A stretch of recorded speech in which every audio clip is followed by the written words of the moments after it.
Alright, we're, we're, we're really live. We're really live. So,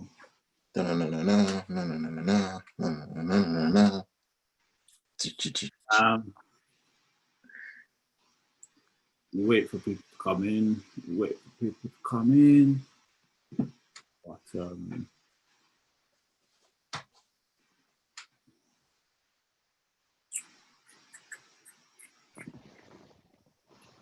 being that I'm on the Zoom call, I'm not really getting any number readings. Is there? yeah, I don't think you'll be able, well, I don't know. You might be able to. Yeah. All these technicalities, man. But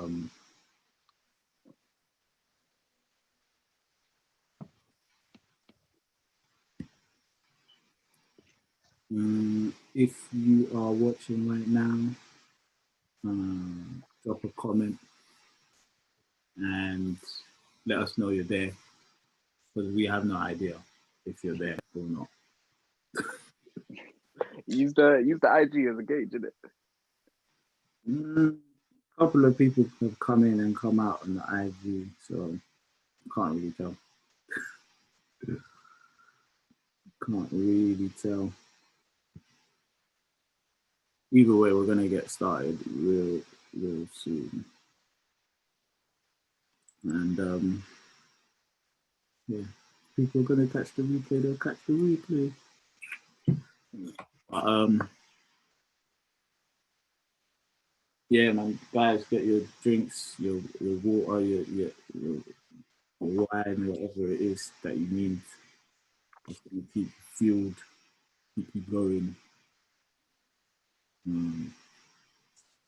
We're gonna have a good one. We're gonna have a good one. It's gonna be interesting. Yeah, we want to keep it upbeat, I think, don't we? We want to keep it active. We want to keep it engaged. Yeah, we need the comment coming in. Yeah, we need those comments coming in. We need to know you guys are watching so that we can carry on in conversation and you can join us, share your views, your opinions. That's right. That's right. Yeah. But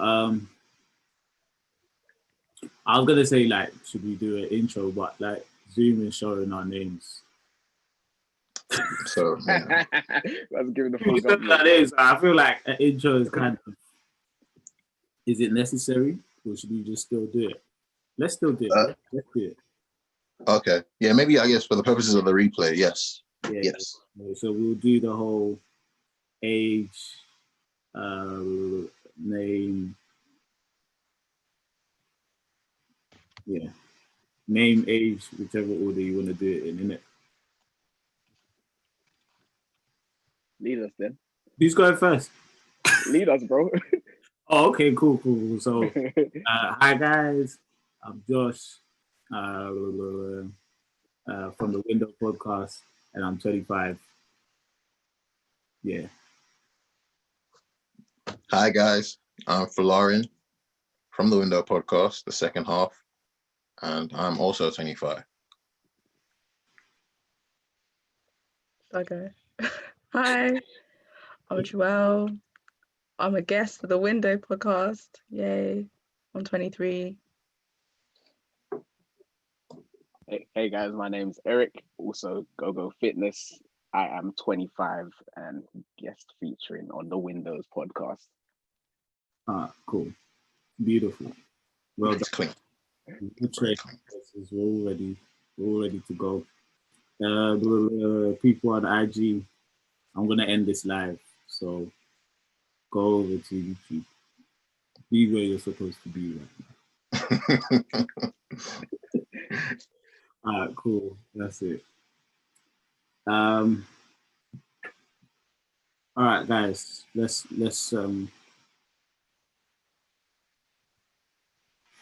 get this cracking now. We don't have forever, do we? So let's get this cracking. Let me put these in.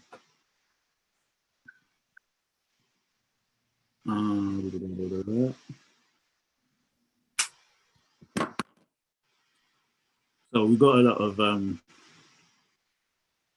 important stuff to get into. And obviously, we wanted to start with race, the issue, the topic of race. Can you guys hear me? Yeah. Yeah, how can you say my AirPods are connected, but you guys are still coming through? Okay, cool. Might have to just...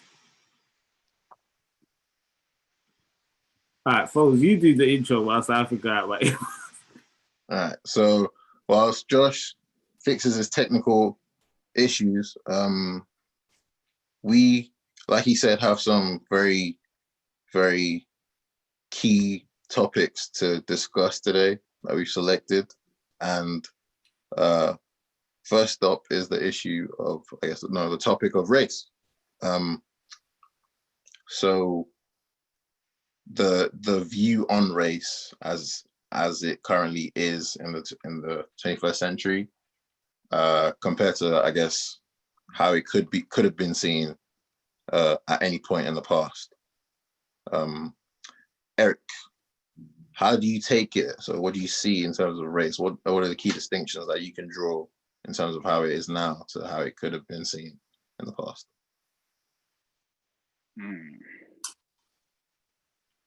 I think before, in the past, it would have been very much more of cultural differences. You see the obvious things like skin color, location, things like that. We would have been more segregated, more separated. Whereas now where we've got loads of different races living in like a similar society and things like that, you start to see little like more nuanced things that are a little smaller, like the way people speak, the way people act. You still have the big things like culture and skin color, but there are now, because we are all living together in certain environments, there's a lot more to watch out for, I think, these days. I think I sorted out my earphones. Yeah. You guys hear me nice and crisp, yeah. Yeah. So I noticed that you used race in quotation marks. Why did you do that? I think there's a lot of people don't actually know what race is, or they don't. I think people only classify race by one or two things, when I think there are a lot of multiple things where you can basically make a distinction of race or whatever. Right. Joel, what do you think about that distinction? So the comparison between present and past.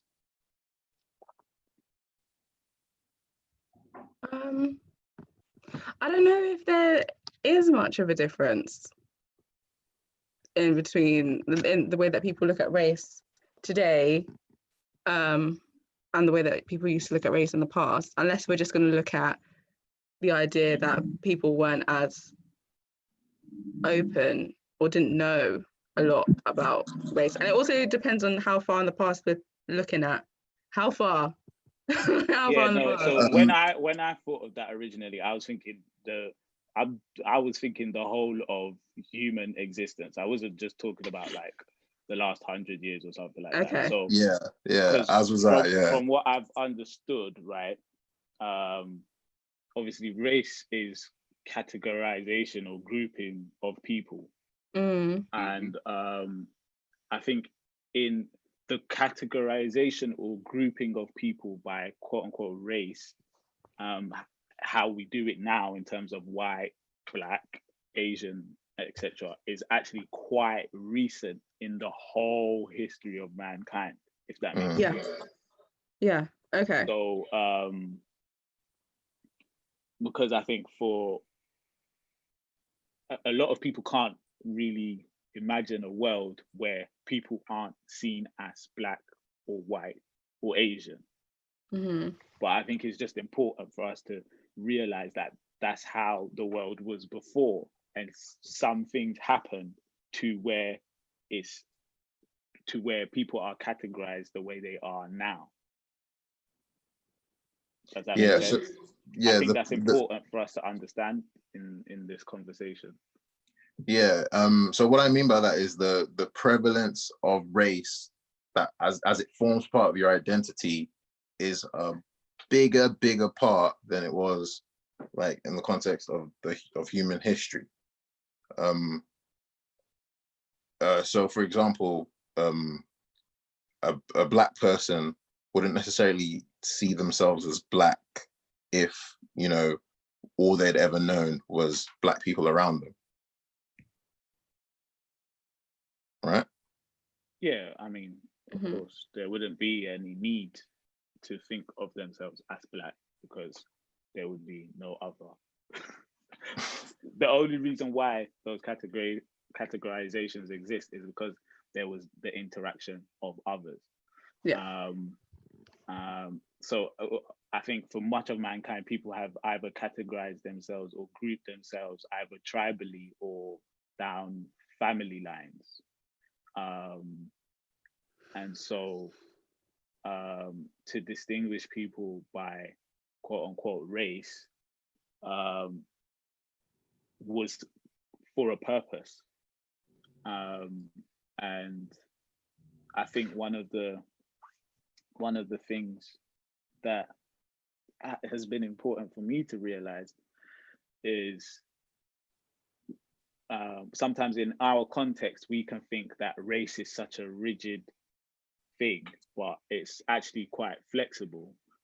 And I was speaking to Foreign about this before, and I was like, just taking the term black, a black person in, say, America is different to what is determined to be a black person in, say, Brazil, or what is a black person in Africa. Like, for example, you mean culturally? Yeah, I mean, so for example, you have like a footballer, like I don't know if you know him, like Neymar, right? Or a lot of Brazilian footballers who, if they were in America, they would be defined as black. But when they're in Brazil, they're defined as not black. So the idea of race, the idea what are they defined as in Brazil? Well, they definitely don't see themselves as black. That's what I know. I think the distinction in places like Brazil is a lot more like rigid, where it's like if you don't have the features of what people say is a black person. What does Neymar look like? Neymar, if you saw him, you'll think he's like Spanish. He's got that kind of look to him. He doesn't appear like we do, essentially. So then why would people in America think he's black? Because everyone in America that's not white is deemed as black. Yeah, so I think that this is quite binary in America. Oh, are you trying to say that he's mixed? Yeah, he is mixed. He's mixed. But not obviously. When you see him, you can tell that he's mixed. Yeah, but he doesn't look black. Oh, so you're talking about how in America they have the one drop rule, and I guess it kind of crosses over to the UK, but like in like Colombia, Spain, like a lot of these countries where you have people of African descent that have kind of been like dwindled down to kind of be as a mixture of a lot of things. A lot of them wouldn't identify as black. Is that what you mean? Yeah. Okay. But even in America, a mixed race person is said to be black, right? What you were saying with the one drop rule. Yeah. And someone who's equally mixed race in Brazil they won't term them or see them as black. So I think that's the idea of moving location. You suddenly see that the categorizations, the groupings aren't as real as we like to think they are, if that makes sense. Yeah. Yeah. They're real in each social context, of course. You know, being a black person in America is a real thing. I'm not saying that's not real, but I'm saying the idea of being black is not universal. The idea of being white is not actually universal. The idea of being Asian is not universal. These are things that when you go to different places, you see that. Universal version of being white. Nah, I don't think so. Really? What is that to you? Because there's a lot of people. There's a lot of people that, if you show them someone from, for example, if you show them someone from like Kazakhstan, they won't know what to do with them. They won't know whether to call them white or to call them, like, they don't know what to do with them. Yeah.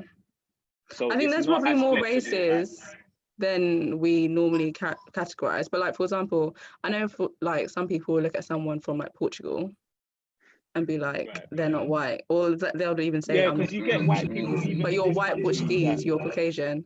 Yeah, like, they'll be like, oh, I'm not white, I'm Albanian or something, and it's like, you know, as if that's a term by itself. You know, yeah, we will categorize that as you're white, but for them, they're saying they're not white, they're ... So I don't think it is as rigid as sometimes we mentally perceive it to be. I think it's also the fact that now race has got so many different connotations and people don't want to associate themselves with certain connotations. I feel like that's the reason why people don't identify themselves as certain things. Like, I know people from like Croatia that are obviously white. They'll be like, no, I'm not white, I'm Croatian. Because they feel like being white is like privileged. And they don't feel like they're privileged. They feel like they worked really hard against this country. They feel like they were bullied by people because they couldn't speak the language and all this kind of stuff, which obviously is true. But that's just, there's a difference between xenophobia and racism. Like, so I don't know. I feel like race has always been there, but we discussed it a lot more. Like back in the day, whole groups of people used to just be called Ethiopians because Ethiopia was such a like larger space of Africa at the time. And if we like, I don't know who like whose Bible knowledge what that's like, but in terms of like racism in the Bible, there's a lot of people like named as Ethiopians in the Bible who were Black people. They were like, and you can look at like Judaism and the Black Jew and all that kind of stuff, and the racism of the Jewish people. Like, there's a lot of stuff there, and that was ages ago, when we probably wouldn't have thought how we would feel. Like, they didn't think about race that much, but they definitely did. They were definitely like bigots when it came to saying. I think, but I don't think for in the type of history you're talking about, that type of quote unquote racial bigotry was like exclusive to, say, African people or Black people. I mean, in that time in history, anyone could get it.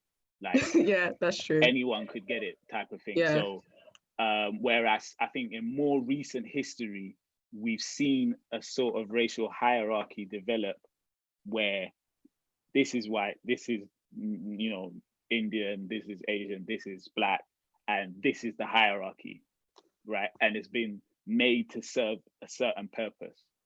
Do you get what I'm saying? That's quite different, I think, from maybe we want to call it Asian history. I don't know. Because, for example, when the Spanish and Portuguese first started coming to the shores of West Africa, they didn't think that they were coming to people that were lesser than them. They just saw it as, we're coming to trade. You get what I'm saying? They saw it as, we're trading with you, you're trading with us. Cool. Just like they would trade with the Arabs, just like they would trade with anybody else from anywhere else. It's over time where it began to be, there was a purpose for categorizing people for a certain gain. That's when that was put into place, right? For a benefit, for a profit. So, because I think a lot of time people think, especially in the context of slavery, I think people think, oh, slavery happened or started because like white people were racist, and they thought black people were lesser than them, so then slavery started, when it really is the reverse. Like, white people came to trade, they took some people, they realized, hey, you know what? If we make this hierarchy where it makes it all right for us to use these people as slaves, then we can continue to profit off this. So it's really slavery first, then racism follows. Yeah.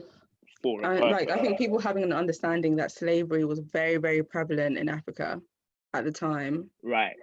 Like, not in the context that was happening in Europe, but obviously after the very much slave within trade. tribe to tribe, people to people, yeah. Exactly, and a lot more rights. However, like, see the African man. Although even that being said, there was the tribe to tribe, but then there was the Arabs coming down. And that was not a lot more rights. That was arguably worse.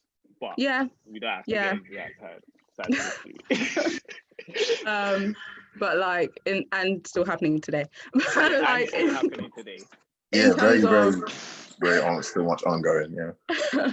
Please, which is crazy. Yeah. But yeah. Like, in terms of like the trading thing, like, trading people wouldn't have been weird in Africa. Like, having the white man come up and be like, oh, sell us your slaves. Okay. Give us guns. Cool. Like, because it's a thing of our understanding back home of slavery was very different. So no, it wouldn't have been a thing of, yeah, these people hate us. Like, right. It wouldn't have been that. Yeah, this is strictly business. Yeah, literally. But yeah, I just wanted us to kind of, because for me,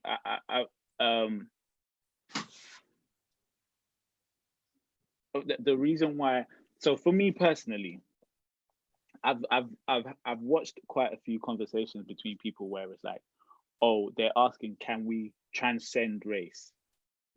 And basically, by the term transcend race, they're basically saying, can we get to a point where people see themselves beyond being this or that race, right? What do you mean? What do you mean by that? So, for example, they're saying, I'm sure you've heard the term race is a social construct, right? Yeah. So they're saying, okay, if we know that race has been socially constructed, it was to serve a certain purpose that we all don't agree is correct, which is to have a racial hierarchy, then why would we continue with that? I don't know if I think right now. No, carry on, sorry. I was just gonna say, I think what it probably could be right now is like a self-fulfilling engine. So stereotypes are enforced by I think stereotypes are enforced by what people see on a day-to-day basis now, what's driven in the media, like the connotations people are told to infer from what they might see or read in the media, and it just sort of carries itself on. And it's going to take a certain level of realization to see that, yes, it is a social construct, and at the point where we want to actually really change it comes when something significant happens. And I think to a small extent now, that is what was happening in America with what happened with George Floyd. Do you think that's what was happening? I think it was like an inkling, not necessarily a sudden realization or a grand change, but it was an inkling. I believe it should be an inkling to a lot of people if they don't realize. I don't know. I feel like recently people have kind of reinforced their associations with their race more than tried to move away from it. Like, I don't think. No, I was going to say I don't think you can say that the social construct of race is inherently evil. More so that the purpose for which it was constructed or the purpose that's being used is evil. So it's like, if I use something like gender or sex, which is dictated by biology or nature, if you want to put it that way, it's depending on who you're talking to. Yeah, depend on who you're talking to. Yeah. Yeah. But there are differences that we see, that we observe, and we just put labels on it. So things like race, these differences, these things that we label do exist. It's just a matter of the way that people have purposed these labels and pushed the narrative, as Following was saying. It's like we are now using these labels to put people in certain categories and put certain boxes and move these boxes around for a certain purpose. I mean, I think at this point now, because of history, because of what people groups have been through together, I think there is that real genuine bond between people who are in the same racial category. But then at the same time, I look at the fact that you can have one spouse or partner outside of your race, just one, yeah, and then that child has one child just outside of your race, and essentially your grandchild is a completely different race from you, just in 2 steps. And that makes me think, wow, this thing is really not that real. If I don't know, it's real, but it's not significant. It is real. It's just not as rigid as we make it out to be. Like in the recent events that we've seen play out, people are saying it is significant. Do you get what I'm saying? It's significant because of the nuances around it. So we can't ignore race, because race affects us so much. So if we ignore it and like you go for a job interview, race only affects us if the categories exist. Yes, if the categories no longer exist, it wouldn't affect us. But they do. Non-existent. The categories will always exist. It's the labels they'll always exist. They exist by virtue of the fact that they affect us. Why would it always exist when most of human history, those categories didn't exist? But they did exist. They did. It's the emphasis of the labels that changed. Just in a very fragmented way. They did exist. In a different way, but we established at the beginning that like race is grouping people by whatever qualities you want to group them by. So that is, those people have always had things in common, always, since the beginning of history. So what the labels we use now might be different, but we're still grouping people and we'll always group people. It's just a matter of how do we use those labels. So but then don't we always talk about we want to measure people by who they are as individuals and their character? If we persist in group categorizations, doesn't that make that, I guess, ideal harder to achieve? If you have to go through all these ideal to me is a recent before phenomenon. you get to seeing a person as an individual based on their character. That ideal is not something that has existed in the context of human history. But I'm saying people say that's the ideal that they want, right? People say I want to be looked at based on me as an individual based on my character. Mm-hmm. So I'm saying if that's an ideal we actually want to get to, is reinforcing categorizing groups of people helping or hindering getting to that? We've always done that as human beings. I accept that. And right now, I think why it happens is because of there needs to be a lot of course correction. So we require course correction because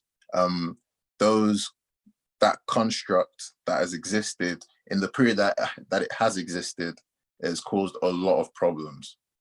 Right. Like it's affected the generations afterwards, and we need to course correct. So at this very moment, those categories probably do need to exist because we still need to very much correct what has happened as a result of that construct. Like the most racist white person will tell you that race doesn't exist. I don't see color. Like that's like at this point, like doing this whole we're all one. It's all amazing. You can't strike it out until we actually work through the things that are the reason it exists in the first place.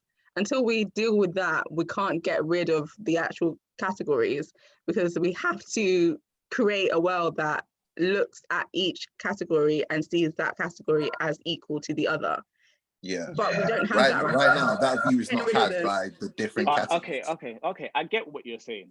You're saying. So basically, what you're trying to say is, since these categories have existed, there's been an imbalance in how there's been a hierarchy, right?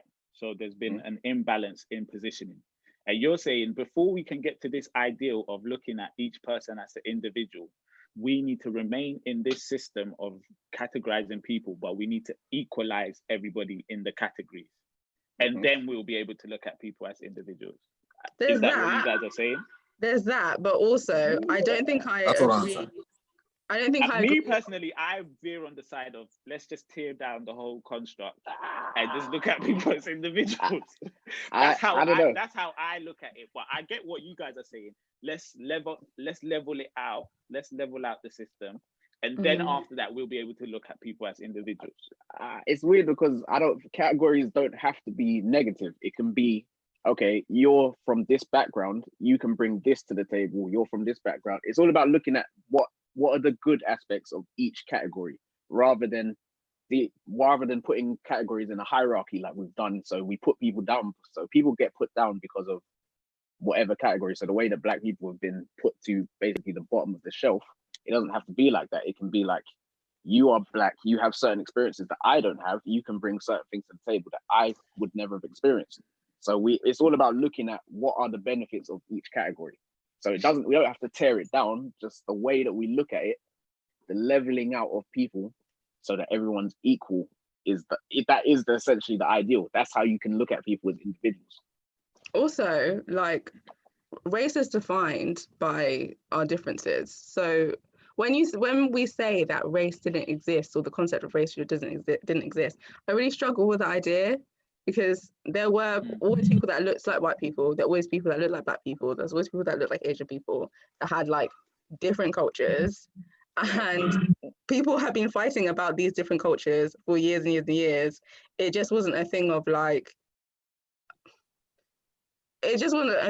you are here and I am here. Individuals being like, we are better than you, that's always been like a thing. So I feel like people identify like this human nature, human beings like what's like them. That's why, like, if you have a company, especially a small business, you'll have a small business filled with mini-me's, like, because people hire people that look like them, not necessarily on purpose, just because they feel like they'll work better with them and stuff like that.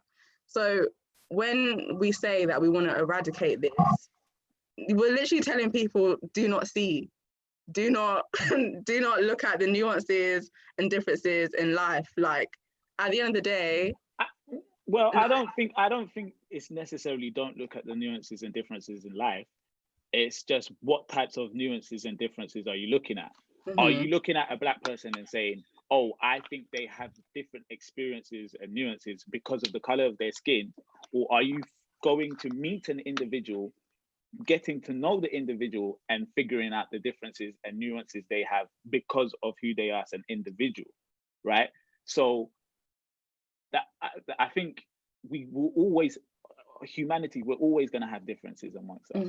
That cannot be denied. That's part of being human. That's probably the best part of being human.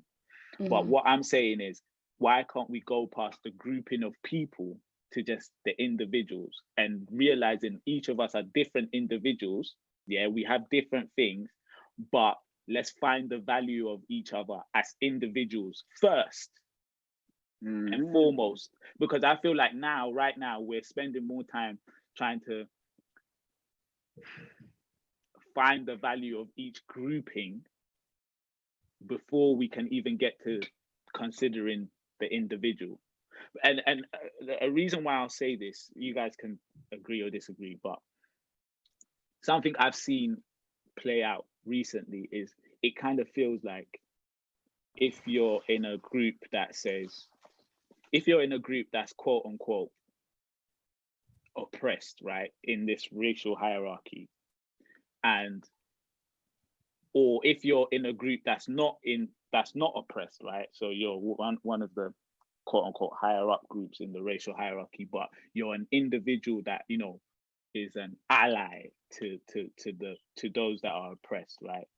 You kind of get this sort of moral high ground just because of that association with that group in certain circles, not in, I wouldn't say in the whole of society, but there's certain places that you go to and it's like you're just more interesting just because you're black, right? And you've had this experience. Or if you're a white person, right, who quote unquote is an ally, you're just seen as more morally, what's the word?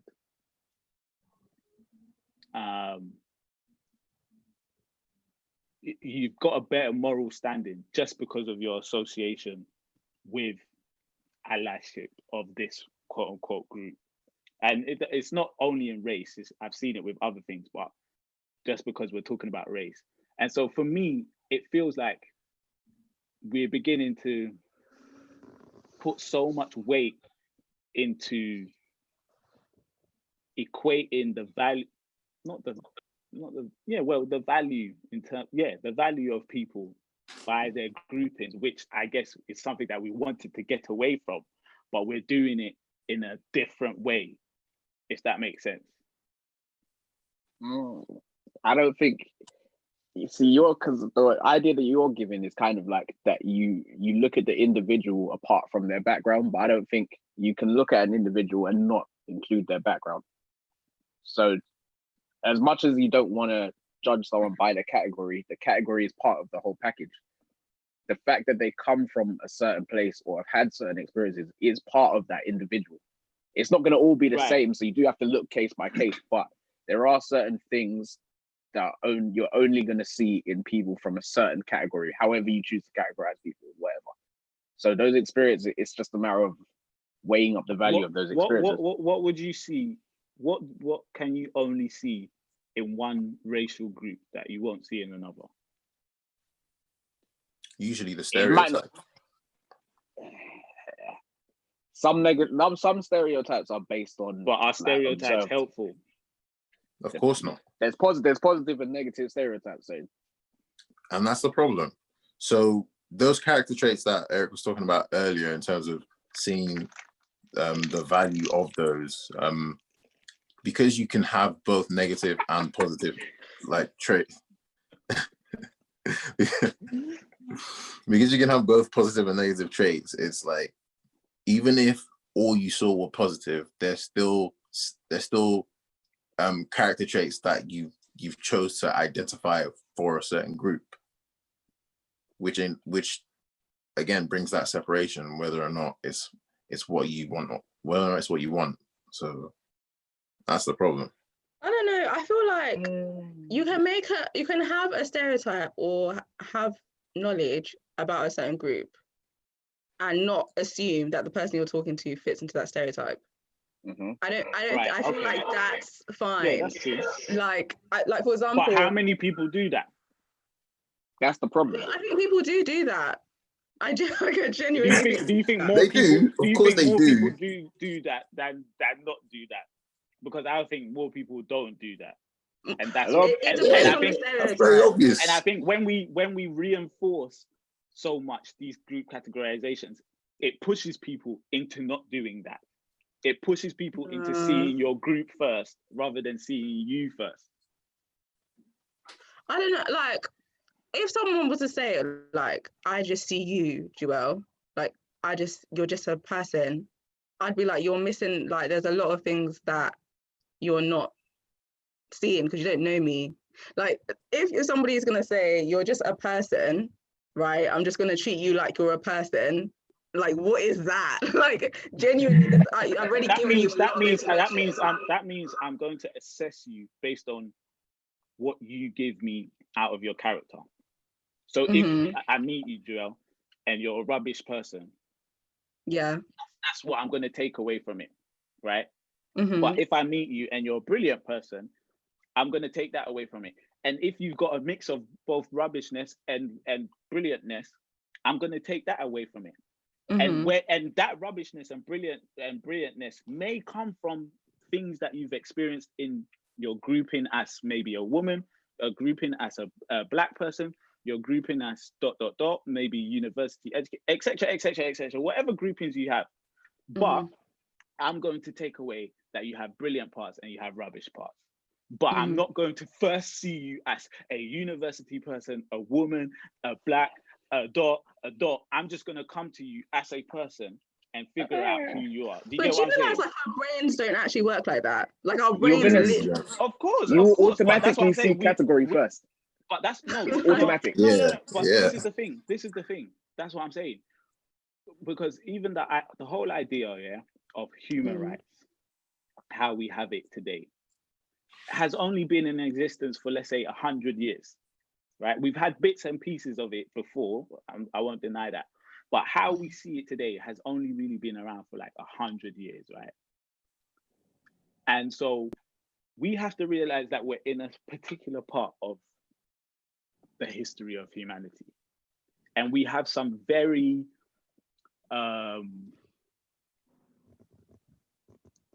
ambitious goals, right? So, for example, when Martin Luther King said his dream about, I would hope people see me for my character, blah, blah, blah. That's an ambitious goal, right? That has not been done in humanity. So I'm not trying to act like, oh yeah, this has been done before and we can easily do it again. My whole point is, hey guys, we're trying to do something very ambitious where we genuinely see each person as a human being, as an individual with their own character. Do you really think that us continuing doing what has basically got us in a very bad position is going to help us get any closer to that goal? That's just the question that I wanted to put out there. But I think everybody's basically exhausted their point. I think you guys have made it clear that categorizations are important. They need to be appreciated. I just don't think the problem is with the categorization. The problem isn't the categorization. I think the problem is the categorization, And obviously, that's the basis of your categorization serves purposes. Like, I think the main problem, the categorization has put us in the particular moment in history, like you said, whereby our goal is to completely eliminate it, but we can't eliminate it because we've created it and it's put us where we are. There's but that. It's not the categories though. It's the people it's the intentions of people.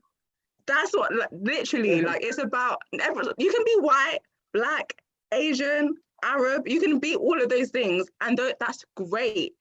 What the issue is, the underlying systems that puts these people in different groups in different places. There's nothing wrong with the groups. Like the groups exist because of we are in different places in different parts of the world. That's why they exist. That's our hair is different, our skin is different. Like white people have a different kind of hair, different kind of skin. Asian people have different kind of hair, different kind of skin. For all of the environmental reasons, it's biology. So if we were to turn around and be like it doesn't exist, that's a lie. It's not true. It's in front of you.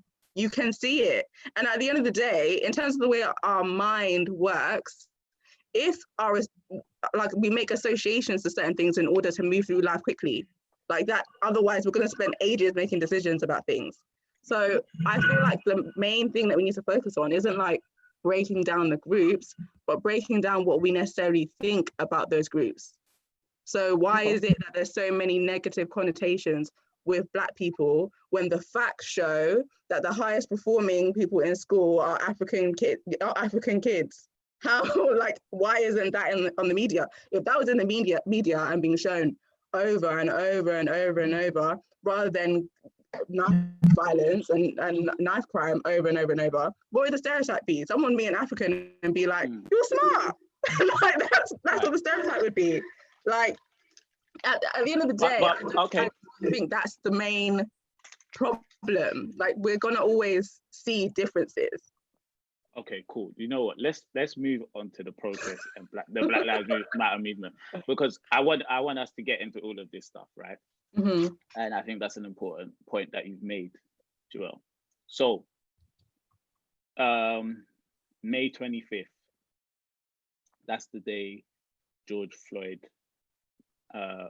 was killed by a policeman. Well, depending on which story you believe, by 4 policemen or 1 policeman, but he was killed. And we just want to, pay our respects, to an innocent man who lost his life. 9 minutes of someone being on your neck is just ridiculous. I just want to put that out there first and foremost. It's insane. And the funny thing for me was coming out of America, I remember in the lead up before George Floyd's death, there was the Ahmaud Arbery murder. That one was a murder, straight. And there was the situation in the park between Amy Cooper and I think the man's name was Christopher Cooper, right? Where the white woman was like, I'm going to call the police now. I'm going to tell them that an African American man is threatening me. So all of that leading up to George Floyd, I think was like, for want of a better term, a perfect storm, right? Yeah, it was tinder for fire. Right, exactly. So we had that take place in America, and I think by 26th of May, there were protests that had begun in Minneapolis, and probably by the next day, 27th of May, there was protests everywhere. And so eventually protests began here in the UK where we live. And, we were transitioning out of lockdown. I think by that point we had slowly started the transition out. I don't know, maybe we just had the Dominic Cummings thing and everybody had just said it's over, but it wasn't official yet. But we had the protests in London, and I wanted to find out if you attended the protests and why you attended the protests. So I don't know who wants to start whilst that. Eric? So I did attend the protest. And I guess the reason why I attended the protest is because I felt like this topic is important. And in this moment in history, it's kind of like what Josh was saying. I felt like this was a pivotal point in history. This was a critical point in history. Everything that happened up to George Floyd and George Floyd's death isn't the first time that these things are happening. But I think things like the lockdown and Corona and everything like that had pointed people more towards social media and being attentive to things that are going on in the world. And it basically meant that more people were able to see this thing that is going on. And this isn't like a unique case. These are things that have been going on in America, in the UK, other parts of the world, wherever, where people are being oppressed because of the color of their skin. Black people are being oppressed because of the color of our skin. So for me, it was very much in a couple years' time, when I look back at this situation, and I say that I think this topic is important.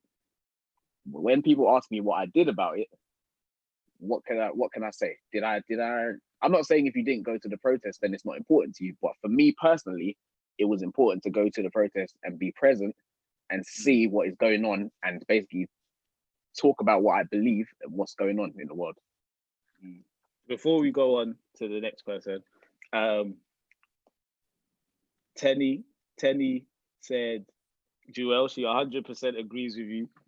And we should be challenging the stereotypes rather than ignoring the categories. And exactly. My man Kem said, Josh, I completely disagree with your point. And he said, you're rationalizing from your point of view. I hear that, Kem. Yeah, I think with me, I think what I would say is I've always been someone who's been proud of my race. And I think it gets to a point where then maybe for me personally, in my own personal journey, I've realized that is pride necessarily helpful? Pride of my race, is it necessarily helpful? Yeah, because I guess why... Sorry. No, you could buy it. I was gonna say, yeah, because obviously it forms part of your identity. Like as a result of the society you've grown up in, it's made you, it's forced you to form, like it forms a large part of your identity. So it's like you can't get away from it. And being that you take pride in that categorization, is that conducive to what you want to achieve, how you want to see it happen? Yeah. But anyways, we can't go back to that. So we have to move on. So next person. Sure. I went to the protest in Reading because there's places outside of London. So yeah, I went to the protest near where I live. I went because like when I saw the video, I didn't watch it for a long time, and when I eventually watched it, I cried for like days. I cried every day for like 4 days. I think like I wrote things. I just went really like, I was really sad. I was really, really sad. And I think for me, it was a thing of, I've always been someone that's tried to educate myself on Africa, on home, on where we actually come from, and try to embrace the things that growing up in the UK has made me hate. And I saw genuine hatred at that time, and I wanted to know why people hate like that. And it made me realize that like I could have a baby boy and someone would look at my son and hate him and want to bully him and pick on him, and the police will stop him just because like he's doing well in life and is driving a vehicle that you can't afford because I provided a good life for him. like things like that. I was just like, wow, like I can't sit down and do nothing and then having to explain to my child how to act around police. Like I don't want to do that. I don't want my kids to have to go through like all these schemes and stuff and able to get good jobs. I don't want the only club that they belong to at universities to be the ACS. Like I want there to be more to them than just their race. And I think the conversations I had, especially like with my little sister, about race, and I think like the way that we grew up, we were around so many white people, like we didn't really know that many Black people, like in terms of like school and stuff. So the way that we experienced race and racism was very, very different, but also very damaging. And I just didn't wanted to be part of something that showed like a physical stance that I stand against this and I'm actively going to work against it. It's not just going to be something that I like read about or teach my kids quietly at home about and try and protect them from in my home. Like, no, I will stand for it in every regard. I'm no longer going to be silent when it comes to microaggressions. Like, it was so many things, especially going out during quarantine and like having to like kind of expose my family to maybe a disease by going outside. Like the fact that I was even considering that made me feel like I feel very strongly about this and I need to be a part of that, if that makes sense. Mm-hmm. Okay. I get that. Yeah. Get that. I guess I'll go up next. I didn't go to any protests. The work I did was a little bit more. There was some external work. So in the typical ways that a lot of social media may have taught you to address the issue without necessarily going to a protest, like the petitions, that kind of thing. I did all of that. The personal reading as well. just trying to clear up any misgivings I may have had about what it really means to be Black in society today. And obviously with personal stuff going on in my life as well, like it just wasn't something that I focused on doing, given the issues I had. So yeah. Okay. Cool. Me, I didn't go to any protest. The number one reason is because I'm just not a protest type of guy. I'm just not. Have there been issues where I felt like protesting before? Maybe actually, but I probably wasn't allowed out or something at that point. But now,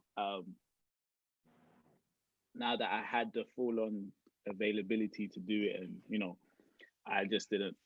I didn't feel. I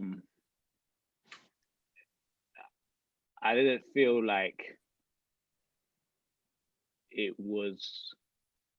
I understood it. Don't get me wrong. I understood why people felt like it was something right to do. But me personally, I didn't feel that way.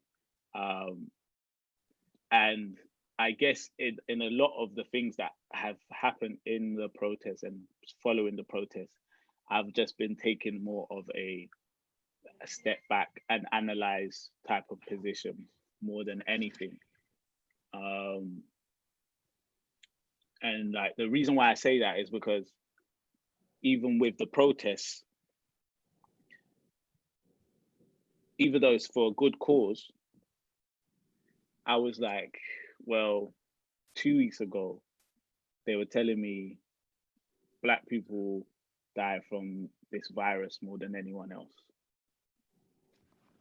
And now they're telling me the police would love to get their hands on a Black man more than anyone else. And now you want me to put myself in arm's reach of both. I just thought that doesn't stack up. And it's either we don't believe what we're saying as much as we think we do, or we believe what we're saying, but we believe that this cause is even more important than those two things. And for me, I couldn't say that I believe that this cause was more important than those two things. But I understood why other people were doing it. And I think anybody that peacefully protested should be applauded for doing that. It was a big risk that they took. I mean, well, now they say nobody caught the virus from going to the protest, so I guess it wasn't that much of a risk. But if you got beat up by the police, I guess it was a risk. But yeah, no, it was at the time, I guess it was seen as a risk. And if you peacefully protest and push for something you believe in, then I think you should be applauded. Can I ask why? Like you're putting a lot of emphasis on peacefully protesting. Do you feel like do you have an issue with the riots that happened a lot, like in the US? As me as an individual, yeah. I mean, I get why people were rioting. Mm-hmm. Once again, it just doesn't logically stand up. It doesn't logically stand up. So most of the rioting took place where these same people lived. Mm.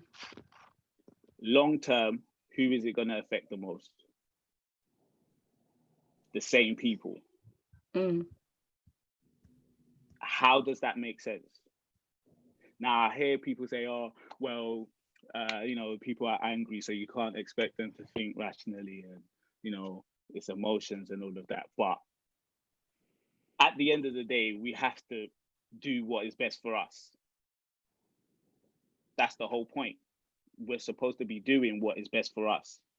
And I cannot see how rioting, where you live, in your own community, in your own community, is doing what's best for you.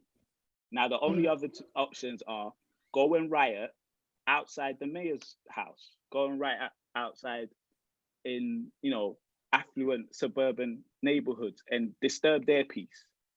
But the risk is them lot have guns and they don't play. They'll probably shoot you, right? So is that a great option? I don't know. But for me, that's more effective. You're disturbing the peace of the people that supposedly are not treating you right. But doing it where you live, when now in 3 years' time now, businesses don't want to, you know, set up shop in your area because that's the place where the riots happened, and now that's a bit risky. Who's that going to affect? Whose employability is that going to affect? Yours or theirs? So yeah, riots is not something that I could really ever get behind personally. I get why people do it, but I would never get behind that. I don't really think it's effective. I feel like it's a short-term release of, you know, a mix of things, because not everybody was righteously rioting, let's be honest. A lot of people were just taking advantage of what's going on in the moment. So yeah, I think even if we look at the footage of people that were and a lot of them were breaking white. things, a lot of them were white. Yeah. I'm like, guys, how are you as Black people standing by and letting white people riot in your neighborhood? How? Yeah. How? Like how? That for me, that just did not make sense. I couldn't rock with that at all. But yeah. Anyway, let me relax. I think for me, my thing about the writing was, again, I understood why people do it. It's like a build up of frustration and things like that. You can't expect people to act rationally, and yeah. But my thing was, I didn't want Black people to give white people a foothold for them to basically piggyback and take this narrative somewhere else. Whereas like now, rather than looking at the movement, we're now looking, these Black people are rioting. And it takes away from the narrative that we're trying to create, where it's like, we're trying to talk about racism, but now these lot are talking about the riots. Right. So that was my whole thing. It makes it easier for people that don't want to talk about what needs to be talked about. It's giving them somewhere to sidestep to, yeah. Exactly. I don't like the prevalence of the riots themselves. I don't know, maybe it can be called into question specifically because of that type of media coverage. What do you mean? I just feel like all of this stuff, like the perception that people might have of the riots and stuff like that, like that personally was the least of my worries, mostly because when we look at any good movement that was against what the minority believed, they always found reason to make it negative. There was always something. And I personally think, and people might disagree, I think Martin Luther King and Malcolm X achieved something together. I feel like at the end of the day, also what was very, very blew my mind when it came to this thing was people quoting Martin Luther King and talking about peacefully protesting and all this kind of stuff, when at the time, Martin Luther King was deemed a terrorist in the US, one of the most hated men in the whole of the USA. And people are quoting him now and saying, oh no, he was an excellent man, he was so fantastic, stand in the way that he did things. And like at the end, like in the reality of the situation, however people want to get to a certain end, like I'm not going to necessarily say that I agree with the means justify the ends. Violence. But one thing that, because sometimes we take history and we sort of slap it and copy and paste it onto the present. Yeah. One thing for me that I thought was quite unique about George Floyd is I feel like this was the first time people that usually would either not give it any attention or would disagree didn't. Yeah. It was just clear, 9 minutes. boom, everybody could saw see people saying that. But then obviously you're obviously gonna get people that are like, nah, blah blah blah blah blah. But then the thing people that like that exist. But I'm talking about the bulk of, let's say, white people, right? They were like, yeah, this is wrong. Wow, you guys have been talking about this before, and we either gave an excuse to the police officer and said, oh, he was scared, that's why he shot quickly, or blah blah. But this is 9 minutes cold right in front of us. Then, like, what is there to disagree about? Like the Eric Garner case, for them, very, very similar. For us to. So what do you say? The Eric Garner case is almost basically the same thing, and I didn't understand why this same reaction wasn't given then that it was now. I think either way, it was a good thing, but I didn't understand. I think it was the video. I think it was the long video. Right. Yeah. Because there was a video with George Garner Floyd, right? With George Floyd, right? With George Floyd, maybe not as long, but with George Floyd, right? It's not like it starts off with Eric Garner. Like, it starts off with a bit of a, and let's just be honest, the white people, they jump straight to, hey, he was resisting arrest. Hey, he was fighting. Why didn't he just cooperate? No, I'm just saying that's how they think. I'm not saying that that's valid. I'm just saying that's how they think. I'm saying all those things that they could usually point to were gone with George Floyd. Yeah, I think pretty much everybody was on the same page. Standing up large, even though obviously George Floyd was also a large black man, but Eric Garner was standing up large, fighting. Right. He shouldn't have been fighting because he was about to lose his life, and obviously he could feel the tension rising. But it gave people some sort of an out. But this man was laid out on the floor saying, "I can't breathe." Like, laid out, saying, "I can't breathe." And I'm not justifying it. I feel like people should have felt a kind of way each time. Every time. In terms of us saying that, more white people being like, "Oh my gosh, this is horrible." It's just, as Josh was saying, it's because they just have no excuse. It's nothing. I think fundamentally, we won't be able to definitively say why this was given more attention than any other case, any other time it's happened. There's other factors. I think that one of the factors is that we were in lockdown. Nobody was at work. Nobody else had anything else to do. More people saw it. Right. I think the more important conversation is what was done with the attention it drew. What was done with the attention it drew. The protests themselves and everything that's come after it, what was done with that attention, the statues that have been toppled, what has come about as a result of that, like the movement, the Black Lives Matter movement. I personally have a few issues in that. One, the most important being that, like, it's not clear in direction. There's no uniform picture as to what the objectives are, and I'm as unfortunate as it is to say, I don't think that much authentic change will come about as a result of what we saw during the lockdown. Yeah, there's been a lot of surface level restructuring. That one is for sure. There's been a lot of surface level, let's wipe this up here, let's smooth this out here. But in terms of in-depth change, maybe it's a matter of time. Maybe we have to wait. I think it's got fire under people's bellies, Black people specifically. Like, right now, I know I'm not taking any shit. Like, that's like just the base level. I'm so sorry, I'm allowed to swear.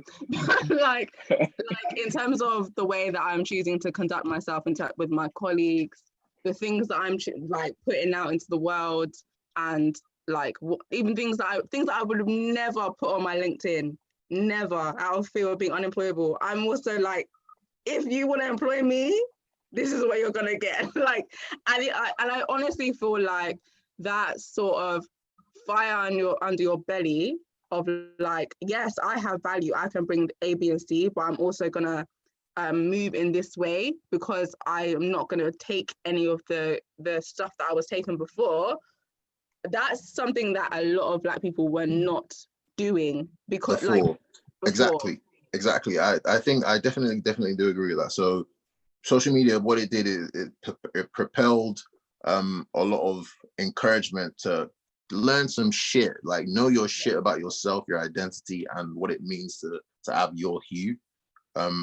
Another thing was obviously you need to someone's listen, my mom tried to come in, you know. Oh my gosh. Yeah, no, I'm sorry. So like I was saying, like that was one of the positive outcomes, but it wasn't intentional, and that for me was another problem. So even the reading I did as it happened, it wasn't. I didn't set out at the start of the year on one of the things on my like to-do list for the year as read more about that. It just kind of happened. So I think with the combination of the performativeness of some of the initiatives that a lot of these companies, for example, are putting in place, and people learning more about like Blackness is just peripheral. It's not an intentional outcome of the movement. So what do you guys think about this whole white people need to come to terms with their privilege? What do you think of that?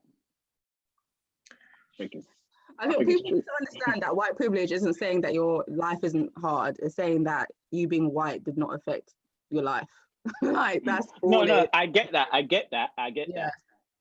But what do you think of saying white people? What do you think of saying white people need to come to terms with that? Yeah, 100%. So some people, some of them are in denial about it. Yeah, they don't believe. If you believe that white people do have privilege, which in the social context we're in now, they do. They really do. They need to come to terms with it, because some sections are in denial, some sections completely refute it. Others know it's there but choose to not do anything about it. And you know, there are others that use it to their advantage purposefully. So I mean, for me personally, the way I look at it is each individual has unique to themselves a whole bunch of privileges or non-privileges. And I'll agree in our context, being white, there's certain things that being white would not stop you from. But to make white privilege, to me, what it seems like the most important privilege to have, I think, is first of all, it's not helpful. I don't think it does much. And it basically tries to make life, it basically negates all the other privileges that can determine how much of a head start you have, that have nothing to do with race. And so I think we have to have a more open conversation about privileges in general. White privilege is one of those privileges, but it's definitely not a be-all and end-all privilege. I know that, for example, having a parent, right? Having two parents that can give you money to go and get a deposit for a house, right? That's a big privilege, no matter what race you are. But it's and not... that could probably put you in much better stead in your lifetime than someone that is white that only has one parent. But the thing is, though, a lot of someone, it's not the end all be all, I agree, but a lot of other privileges are affected by white privilege. So for instance, in that scenario that you just gave, where parents are able to give their children a lot of money for a deposit and things like that, that happens in a lot of white households, because a lot of white people are given opportunities for certain jobs with a certain income. They live in certain areas or certain neighborhoods where they can have certain opportunities, and it all kind of feeds into that. So it all kind of, not all of it, but a lot of it is affected by your race. And I think you may have confounded your example. But then, for example, the privilege that you gave, a lot of those things that you said, Eric, right? Mm-hmm. So their parents might work in a certain place and give them although giving them certain opportunities. We were talking about being able to give them money to go and get a house. Yeah, that's the example. Yeah. But so their parents being in a position, blah, blah, blah. Well, a lot of white people have that because a lot of white people have always been in this country. Like, that's what happens after time. We've had this conversation before. People inherit things from their parents. What's the point of having parents if you don't inherit things? Whereas if we come here and we're first generation, second generation, there's no way we're going to have the same amount of things to pass on to our following generations. So it's not necessarily a white privilege. It's just, this is how life plays out. This is how life plays out. Privilege. Now, the individual privilege. If you see, for example, let's look at Black people, right? Let's look at, if you take Black people, Black Caribbeans compared to Black Africans, you see there's a difference between who gets to inherit what. And it's simply really down to time. Because Caribbeans have been here longer in bulk, they have more familial wealth than Black Africans. In now, this that's country. not. In this country. Africans are there. You're confounding. You are talking about, guys, you have to listen to what I'm saying. You guys are talking about present now, who's getting jobs to do blah, blah. I'm talking about being passed on. Jamaicans have grandparents here. A lot of Africans don't even have grandparents here, right? It's either our parents or we're the first ones here. Yeah, but Jamaicans we have generational wealth from home. A lot of Africans that are here right now do not have generational wealth. But then there's a lot of Caribbeans right now that have been here for generations and generations that don't have generational wealth. But the statistics clearly show that they do have more generational wealth than Black Africans. That's statistically you're confounding it. That can't be denied. That's statistically there. But then I'm not making up a story. The reason why that is the case, like you have to, because they've been here for a longer time, so they've had more opportunities to build their wealth. Literally the whole destruction of Africa, like which comes from white people. Like when it comes to like, it's like we're going to talk about. Listen. The Black, the Africans that came here, right? We're talking about in this country. Yeah. White privilege. How important is it a privilege, considering there's other privileges in life? So we're talking about how things work here. Very, very. So if the majority of Africans that come here don't have anything, then that's a starting point. We can't say that, everything is that what you're seeing with your eyes? In a system, how many Africans came here with the same amount of wealth as white people are living here already? But it's not. That's not what in a system where your privilege comes from the systematic structures in place, how can you say that that being able to get a deposit on a house from your parents is equity? Is not the same. It's not the same. What I'm saying is there's many privileges. So this is an example. This is what I'm giving an example. I'm giving an example of a privilege that can have a massive effect on your life, right? But at the end of the day, what individual privilege is comparable to white privilege to you? That like white having money, like if a white person, right, is born to a single parent, right, and I'm born to two parents that have a lot of money, that white privilege for that white person is not going to be able to catch a black person and a white person can both have money. A white person and a black person can both have money. A white person can walk into a shop and not be looked upon as if they're going to steal something, whereby you should assume that a black person will be looked at like they're going to steal something. That's the difference. The example you gave is so not you're talking great. about you're talking about stereotyping. But that is still a privilege. That's what comes about as a result of your privilege. So the fact that you don't look at a white man and think, oh, paedophile, even though the majority of people that are in prisons for paedophilia are white men, is a privilege. But you look at a black boy, and you think he might be a criminal. Why? It makes sense. You guys are acting like I'm saying white privilege doesn't exist. I said it exists. I know it exists. I know it exists. I'm saying it is one of many privileges. And to try and say that this is like the most important privilege and it outweighs everything else. I think what people have done is they've taken other privileges and they've said, because this is so common with white people, this is the equation of white privilege. But that's not the equation of white privilege. The white privilege is, okay, yes, there's certain things that, your race will not hinder you from doing.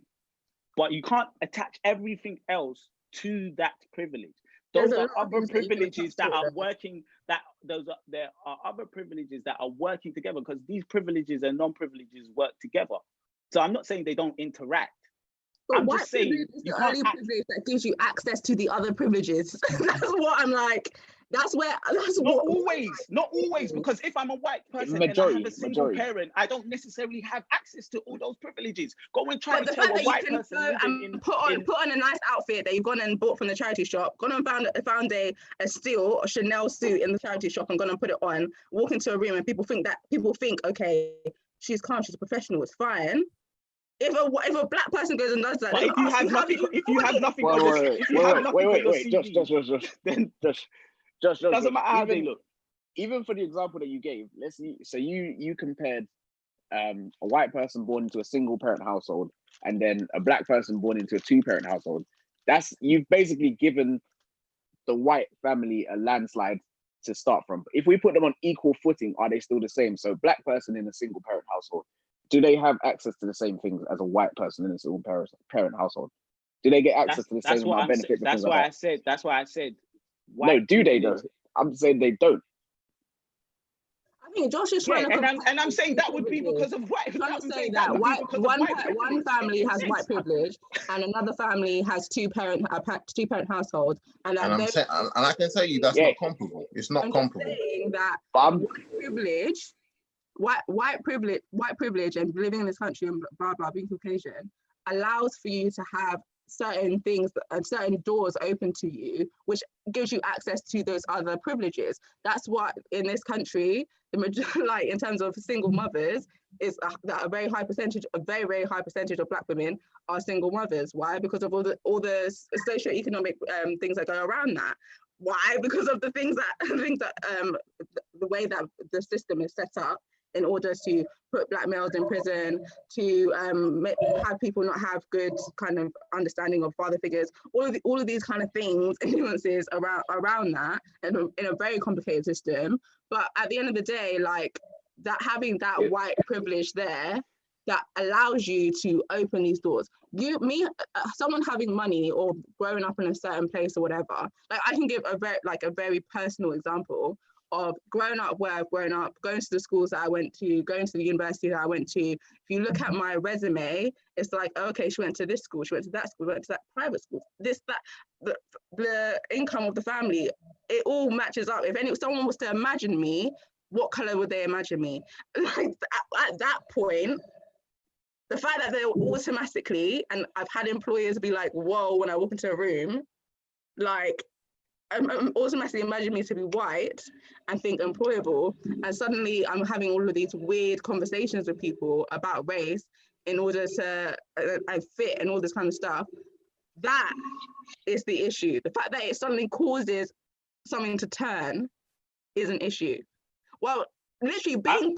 I think maybe you guys are taking it that I'm saying white privilege doesn't exist. No. I know I think it exists. You're downplaying. I know it exists, society, and I know its effects. I don't need what happens when white privilege is in play to be described to me. I know how it looks when white privilege is. We think you're downplaying it. Yeah, you are downplaying. Okay, and I'm saying that I think it's being overplayed, and I think it's not helpful to overplay it. That's my point. I could not disagree more. That's fair enough. That's fair enough. I just wanted us to talk about it, but that's my view on it. That's my view on it. And I think this is bringing up, because I've seen Mike. Josh said, Josh, can you please provide us with the source of the study of generational wealth you stated? I cannot provide you the name of it right now, but what I will say is the fact that people don't know of these clear differences between Black Caribbeans and Black Africans is, for me, it shows how much of a low resolution conversation we have about Black people in the UK, because Black people in the UK have very different experiences. It's not the same. And so when we just talk about Black as just this general thing, and then we get angry when people make assumptions about us generally, but then we don't talk about ourselves specifically and get to specific issues, and we don't know the different intricacies between our communities, how much of a detailed and nuanced conversation are we really having?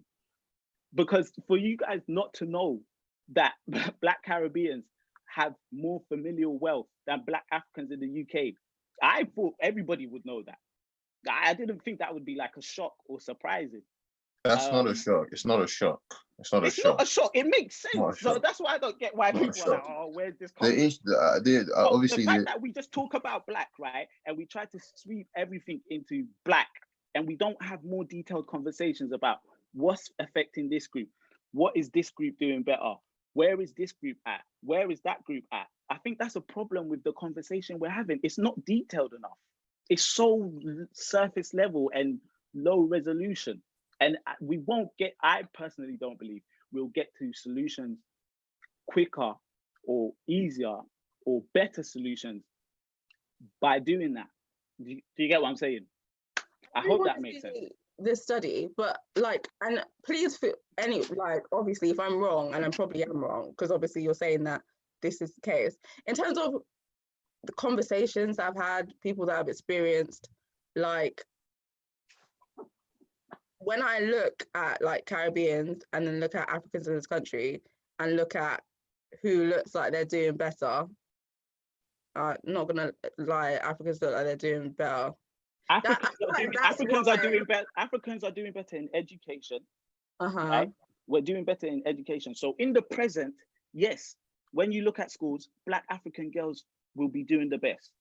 But that's got nothing to do with generational wealth. No, that's what I mean. mean. So don't look at how things look now to determine. I'm not just thinking about that. I wasn't just thinking about that. I'm literally talking about looking at people, what people have got, wealth. Looking at that, I'm genuinely looking at it and being like, from my world, and again, it might just be like the area that I'm living in, I don't know. Maybe. But in my world, I'm seeing all the Africans owning properties, having houses, doing investments, and in terms of the Caribbeans are chilling, that people, they in terms of concept. And to be honest, it's even resulted in, when I'm having conversations with Africans, they're speaking very lowly of Caribbeans in terms of what they've achieved and what they've done. Oh, they've been in this country so long and da da da da da. That's what I will be hearing. So maybe I'm not. Maybe that's not what I would say. What I would say is go and look at the facts. Yeah, I will. The facts can't really be debated. You get what I'm saying? Yeah, 100%. And facts make things that we may see and narratives we may believe in our head a bit more clearer as to whether they're real or not.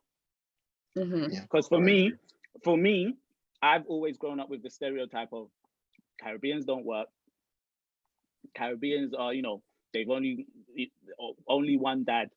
The dad is not around. So that's stereotypes that I've grown up with, right? Yeah. But do they necessarily match up with the facts? That's a different thing. So it's important that when we have narratives in our head, we go and find out the facts. It's really important that we start doing that. And it's really important that when we do start looking at the facts, we look at the details, right? Because when we look at the details, then we can make real progression, because then we can say, okay, this community needs this community needs this community can help these people with that, and these people can help these people with that. Because another problem with the conversation about race that we have is we always look at, oh, how is the black man doing compared to the white man? How is the white man doing compared to the Asian man, etc., etc. But we don't look at how are people doing within their groups, because disparities do not just exist between black, white, and Asian. Disparities exist within white people. While that's true, I think we should. So we have to have more detailed conversations to figure out what is going on in between all these communities. You have to tackle the broader view first, I think, I don't before see you why get to the us specifics. looking at each other, like Caribbeans and Africans looking at each other and being like, who's making the most money? I don't see how that would be helpful. So in that study of yours, did it talk about the comparison? So it compared Africans and Caribbeans, but did it compare, say, white Europeans to Africans and white Europeans to Caribbeans and things like that, who have been in the country, who have come to this country? No, white people have more generational wealth than black Caribbeans. No, I'm talking about from outside of the UK. So yeah. Of course, people that have come from Europe, people that have come from Europe, some of them are not even doing as well as black Africans. No, but what did the facts say as a whole? Or that from that same study? What I did you really say? want to see the study.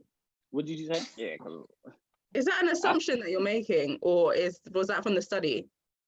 That European?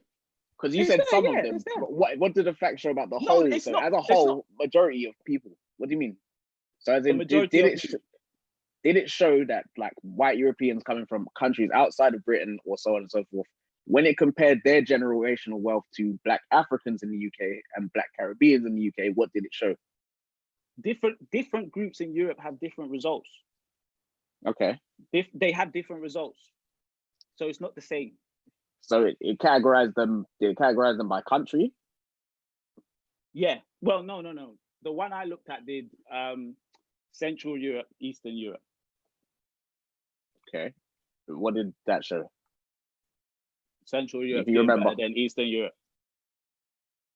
And then compared to Africans and Caribbeans?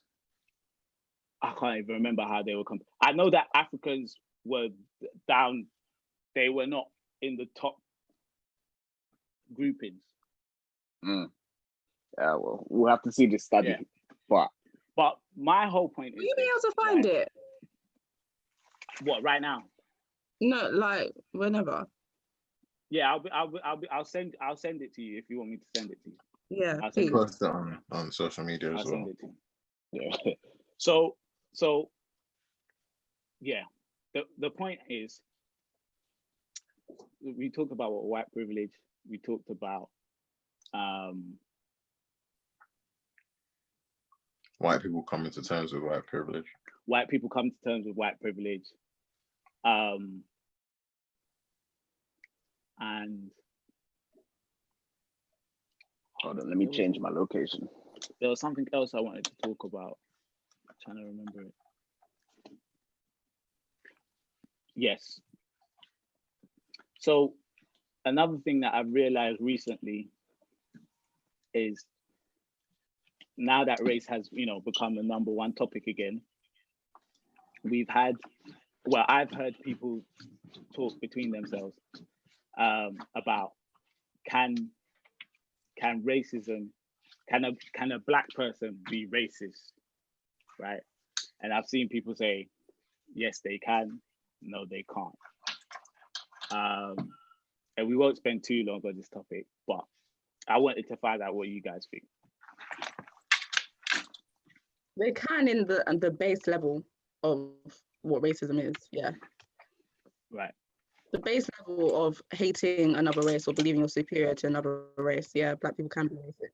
The idea that they are or they do, I don't think that you would find a wide group of black people that honestly think they are better than white people. But I've definitely grown up hearing very negative things about white people. Right, because I don't know if you guys heard about what Nick Cannon got fired for. Oh, but that was that's anti-Semitism. Well, yeah, they were saying it's anti-Semitism, but he was just, from what I've heard, he was just talking about white people in general. Basically, he was basically saying. I don't even know what he said. He basically said Caucasian people are less than human than us because we have melanin, and that they are savages. But if I'm wrong, someone tell me. But that's what I heard in the clip that I listened to. That was the gist of it. That was the anti-Semitic, anyway. I think there's certain words and terms that he used that are like code for talking about Jewish people being. Unless he wanted to talk about like the real Jew and all that stuff. I think maybe one of the things was there's no real term for like being anti-white, so they just had to use anti-Semitism to like just find something where it's like, okay, yeah, we have a term for that, we know what that means, so they just threw it under anti-Semitism. I don't know the ins and outs, but it was just something that I thought about, because it's like, wait, so was Nick Cannon being racist when he said those things, or was he not? Because I've heard people say black people can't be racist because we don't have power, right? And I get it. I get that notion, but I think that's just changing the definition of the term racism. It is the definition, the actual base, like you said, the dictionary definition of the term racism is just like being racially prejudiced to another group. There's nothing about power. Because I definitely used to say that black people can't be racist because of that reason. But like, if there's things I would never, ever, ever say to a white person's face. And I probably wouldn't say now that I'm older either, or think really. So it's a thing of, I feel this is difficult for me, mostly because if a black person was to say, oh, what's something that, this is on a public forum, let me not. Be careful. But like, if someone was to say something racist about a white person, it's just like, what's it doing to you? If someone say white girls are ugly. Okay, so is racism only bad? Is racism hold on, is racism only bad because of what it does to the person being racist to, or is racism bad because it's a bad thing? Does it have to do something to the person for it to matter? No. I don't think anyone is saying that black people should say horrible things about white people or Asian people or anyone. I don't think anyone's trying to say that.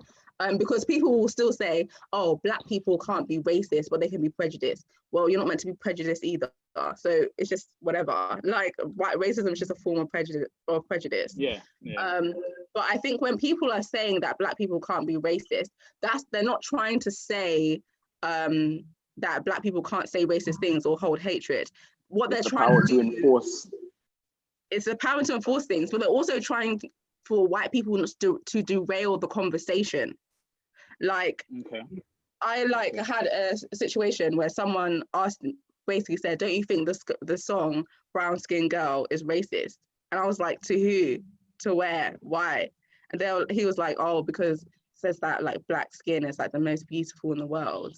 What about white skin? What about Asian skin? And that's where I need to be like, mate, I feel like you need to understand the nuances of the world. You need to understand power balance is. You need to understand that there's people that literally have felt like they are ugly for years and years, and it's your people's fault. Stop talking about it. Like, it's not your business, sort of thing. Like, that's where I'm like. But then you do understand if a white person then goes to say, okay, what if Ariana Grande came out with White Skin Girl? Yeah. There would be a problem. Black people would find a problem with that. And I think what is happening here is there'd be a problem with that because white people haven't been told that you're ugly for generations. Hold on. So once again, it goes back to the thing about, right, is this wrong because of the effects that it's had on people, or is this wrong because it's a wrong act? You get what I'm saying? It's either something is a wrong act because it's a wrong act, or it's only a wrong act because depending on the subsequent results of it. Do you get what I'm saying? And that's where I think white people are like, when they do something, I think what they think is, okay, we all had this agreed thing that racism means ... this traditional definition, but it seems like the definition has been broadened for them, and it's very narrow for us. And I think that's why there's a miscommunication between the two groups about what's really going on here. Because I agree with you, Black people, we do, like, a lot of us haven't had our skin color and our, you know, thing appreciated, and we do need that. But at the same time, I completely also understand a white person saying, hey, if this was on the other side and Ariana Grande made a song called White Skin Girl, isn't that the same thing? So I get what is going on. I think it's the problem comes because it's like you just said, we do need that. Eric, hold your point. I'm going to let you come straight back. But Jonathan has given us the answer. He said, they said it was anti-Semitic because he said Black people are the real Israelites. So that's where that now makes sense. That's I also don't see how that's anti-Semitic. I mean, we could get into that conversation. Is that really that's a whole nother that's a whole other yeah, let's save that. And Tenny said also she attended the protest. She said it's because she believed the cause was bigger than the risk and felt she had to do her part to push for change if she really wanted to see it. And she said, obviously there's other ways, but that's how I chose to go about it. And Kuda said, what Josh is saying and the definition of white privilege are different things. I don't agree, but Eric, back to you. Well, what I was saying is, like, songs, you were talking about having our thing, Black people having like our skin color appreciated, having our qualities appreciated, and so on and so forth. That, I think, that is important in why songs like Brown Skin Girl were created. Whereas if Ariana Grande was to make a song called White Skin Girl, it would be like, there has never been a narrative that has pushed you down to the point where you have to basically try and celebrate this thing. So it's like, when people look at it, they're going to look at it and see, where does this come from? Okay. Is this coming? It's going to look like it's coming from. White pride. It's ever come out of that. It's going to look like it's coming from a superiority complex, where it's like, I'm trying to show that I'm superior to you, not that I'm trying to celebrate this thing. And that's because of the narrative of the world rather than. Okay, but what Nick kind of said about white people being savages and Black people basically being more advanced because we have melanin, is that him just trying to give the Black people some confidence, or is No. That could be savages. He said our melanin communicates between us. I think honestly, Nick was using a word that was used towards us for years and years and years. Right. I think he was just being like, you know what? Now you're the savages. Now, like, I'm not saying it was right. I'm not saying you should have said it. Whatever. I'm just saying, like, it's just, it's like if someone called me an idiot, and I'm like, well, you're an idiot. Like, it just, like, you called me an idiot first. At the end of the day. That was him lashing out. I feel like it was a lash out. There's no reason to be saying all this kind of stuff unless it's from an emotional space. Like, when a white person is calling a lot of these things are coming from emotional spaces. When I hear Black people talking about white people in a negative light, it's like something's happened. They're like, no, like, I am tired of this. I hate this, blah, blah. Or like, even if we think about maybe our parents who came to the country and were maybe highly educated, but people spoke to them like they were idiots because they didn't understand in it, mate, and like stuff like that. Do you know what I mean? Like, and then them coming home and venting their frustrations and being like, how can me with a degree you're talking to me like that? You're like all that kind of stuff. Do you know what I mean? It's a thing of, it's a retaliation. But when a white person speaks negatively about Blackness, where's the retaliation? Where's that energy coming from? That's where it's like, I haven't done anything to you because I literally don't have the power to do anything to you. So when you're speaking on this, where is it coming from? That, I feel like that's the reason why people see the difference. But if we're going to talk about base, like, what is racism? Like, everyone can be racist. anyone can be racist. Because then we start moving into things of like Asians have a really strong anti-blackness in their community, but they're also racially abused by white people. Are they in the middle ground, or whether they can be racist or not? Do you know what I mean? Like, it's just like, no, everyone can be racist. Yeah, I go on the side of everyone can be racist.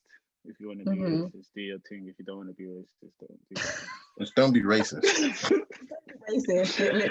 Well, yeah, I go by treat people how you want to be treated. So that would fall into don't be racist, I believe. Guys, we've been like an hour and 3/4 in, you know. Huh? yeah, I know. It's crazy. I didn't even think it would be this long. We haven't even got into entanglements yet. But yeah, I mean, okay, so we opened ourselves up to a very broad topic, to be fair. Yeah. It's a heavy topic, and I think the good thing about us discussing it at this time is it's a bit withdrawn from the events, the main events. I guess you can still say things are going on, but it's a bit withdrawn from when the main events happen. I think it's allowed us to have time to reflect and really have a lot to say. So yeah, that's all I have to say about that. But I want everybody to sort of give what they feel needs to happen going forward to improve racial issues in this country specifically. So I don't know who wants to start. What needs to happen? So racial relations in this country specifically,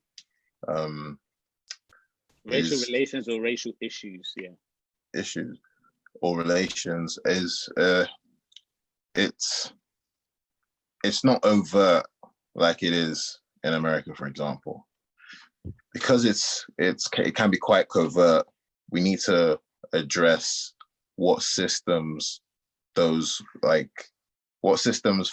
those covert racial relations disparities or cause those racial issues. I think once we identify those systems and we look to sort of address it, not just group to group in terms of what we feel, how we feel wronged, or what we've done, how we've been wronged, but relative to everyone. So in the context of where we are now, where is society now? What can we do to mitigate the systems that facilitate the problems with racial relations now? Once we sort of have that, I feel like we'll be at the very least in the right lane. Okay.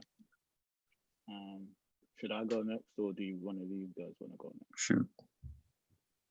I should go next, yeah. Go for it. Okay. What should the priorities be to improve things going forward? I think one of the things should be I kind of mentioned this already, but like the conversation itself, right? Society is basically a conversation between groups, right? We are interacting and communicating between groups, and it's not necessarily a spoken communication, but I think the spoken communication needs to improve. And I touched on it a bit about I think we need to be more detailed and nuanced about how we talk about things,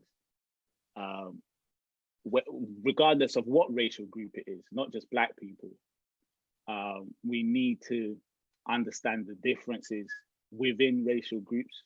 So the differences within white people, the differences within Asian people, the differences within Black people. As a society, we need to do that. I think that will be even one of the first ways of getting rid of some of those stereotypes that we find so problematic. And I think when we do start having those more detailed conversations, we will begin to realize more of the commonalities between different groups that maybe you don't necessarily realize when all you hear is Black, white, Asian. I think, me personally, one of the things I haven't liked is, well, what I feel is an overuse of what I call the ghost. And the reason why I call it the ghost is because I feel like it's become so, like, my whole thing is always about detail, right? Because I want to know, what is it that we're specifically pinpointing? What is it that we're specifically getting to? So when I hear systemic racism, right, for me, it doesn't feel useful in the conversation, that term. I feel like it's like chasing the ghost, basically. We don't really know where and what we're chasing, but I think we do. pull it out the hat in every single thing. And I think if we can be a bit more specific about what are we talking about that builds that, what are the different things that come together to build that overall thing that we call systemic racism, and then talk about those things specifically rather than just using the term systemic racism. I think that will help advance the conversation much better and help us address things in a much more useful way and specific way. What else is there? What else is there? What else is there? And I think, yeah, one of the other things is both sides not listening to each other, and sort of the airbrushing out of everyone else. So it's always, how are Black people doing compared to white people? How are white people doing compared to Black people? And there's other people here. Like, there's other people here. And I think the very little acknowledgement of that doesn't help, number one.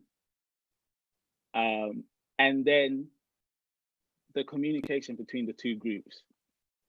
It's like, we're just waiting for what we think the other side is saying wrong to be said, so we can pounce on that. And we're not listening to all the valid points that they say. So when white people, they wait for, like, Black people to say, oh, Britain is racist. And then they'll be like, how can you say Britain is racist?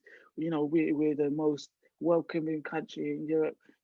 We've got the most multi mixed race relationships in Europe, blah, blah, blah, blah, blah, blah, blah.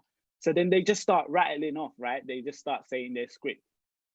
And then on the other hand, if a white person says, you know what, listen, we've got our problems, but I think we've made a lot of progress. And then Black people are saying, so what are you saying, that this country is not racist? And then we go off on our list of how the country is racist here and racist there, racist there, racist there. And it's like everybody's just waiting for their chance to give off their script, their side script, right? And there's no real conversation actually happening. We're just reading each other's scripts to each other, and then we walk away and we feel like we've done something. Nothing's happened. Nothing has happened. So for me, what I do is I look at time and I say, have improvements been made? I think there have been improvements made.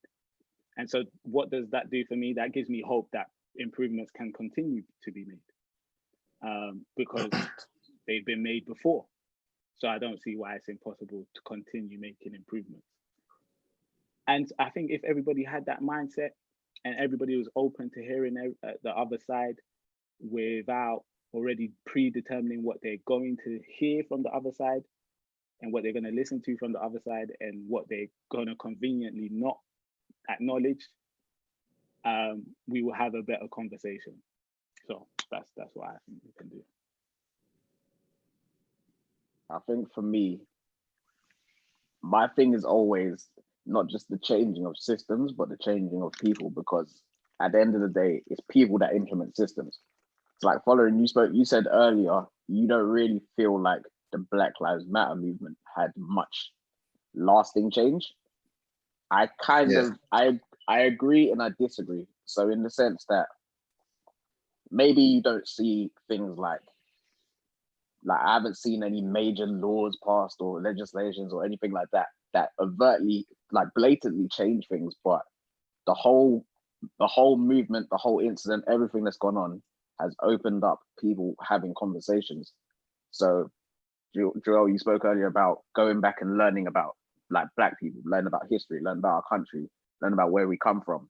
So that's one thing. So us learning about ourselves, and that affects the younger generations going back and learn about themselves. And they will know themselves better, and they will no longer be like taken advantage of. They will know what things to stand for, what things not to stand for, and what things not to let slide. And also on the other side, for white people, they will also have that. They will also be more open to these conversations where it's like, I can see that white privilege is a thing. I can see your struggles as a Black person, and I'm now open to hearing about it. And once I know about it, now I can help implement change in this system. Things like education in schools, teach the whole of Black history, teach Black history properly, so that people can have a broader view of history rather than just the little pockets that we want to teach them. Things like that. So for me, the conversation being open now and being, people no longer have excuses to deny it. It's now, okay, let's talk about this thing. So for me, that is the thing that I want to see continue. Sorry, Joe, before you go ahead, I just wanted to be known that I do think positive outcomes have arisen from the Black Lives movement, the Black Lives Matter movement, with the protests and everything that's gone on. There's been positive outcomes. I just think they haven't been intentional. The positive outcomes which have occurred are inadvertent, which is the issue. So there's no like clear set we can't uniformly say we know like what the movement is setting out to achieve. We know protests have happened, we know protests have occurred for certain reasons, but can we all riff off a sentence and say, yeah, this is what they're trying to do? And that's just what I think the issue is, really. I hear that. I think with everything going on, I've just realized that I need to be very willing to sacrifice for the greater good of it all. I think like at the end of the day, I feel like that's literally it for me. Be willing to lose your job, be willing to be hated, be willing to be ridiculed for the greater good of it all. That's it. Like, I heard that. Sounded very Jesus. Sounded very Jesus. I was thinking it sounded Jesus. Persecution. No, but it's good. No, it's good. You're right. When it comes to right is right and wrong is wrong, you have to be able to and be willing to stand by that. Yeah. I think what really made me deep it was if someone ever said something sexist in my midst, I would scream to the highest tops of my voice. like not literally, but like I would definitely speak up. Like in the workplace, if someone said something sexist, I'd be like, excuse me, like what the heck. While if I experienced a microaggression, I'll be self-soothing myself for the whole afternoon, like not working, just giving everyone evils. Like, why is no one standing up for me? Like, why on earth? When Blackness is probably what they see first before they even see that I'm a woman. Like, you know, like I'm just not doing it anymore. I'm not doing it anymore. I mean, I've definitely seen a lot of people talking about, you know, interactions at the workplace, microaggressions, and things of that nature. I think a lot of people have decided they're not really gonna not having it. Put up with that much more. That's definitely something I've seen. And I think that again is one of those positive outcomes that has occurred. It's just I don't think it was necessarily intentional. Well, there's ways to look at it, isn't it? Because for me, and you guys can agree or disagree, I think there's ways of going about it, right? Because, for example, if a microaggression occurs and let's say you flip out, right? Which I'm not saying is not justifiable, but let's say you do, what then might happen is then people then become overcautious around you about what they can and can't say. And then that side of them then goes into I don't want to talk about this thing because right. And then whereas if a microaggression happens against you and you don't flip out, but you just take a reasoned, or should I say, conservative, a different approach to getting the message across as to, hey, this thing is not right because of ... They then get an opportunity to learn something that they didn't know before, which benefits both them and you, right? It's not just the benefit. It's not just the benefit to them, and it's not just the benefit to you. It's a benefit to both, right? And so then that still allows the opportunity for them to, because what I believe, and this is just a theory, is when people put certain sides of their life into corners and into dark places, when people stay in dark places, those things become monsters. Whereas when things are in the light and they are addressed in the light, they can be dealt with in the light. Also sounding very biblical. Not to say that those things that, not to say just because we're allowing them to remain in the light, it means what they're doing is right, still wrong. But what I'm saying is when things go into the dark, they become monsters.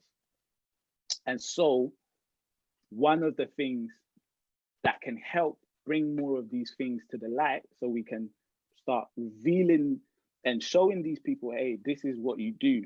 Do you realize that? Is how we react. That's what I believe anyway. I do get what you mean. And when I'm saying I will react, I literally would, I remember something happening at work and literally just shut down. And everyone knew it happened. Like everyone saw it. Everyone was like looking at me weird, like something has obviously upset Jewel.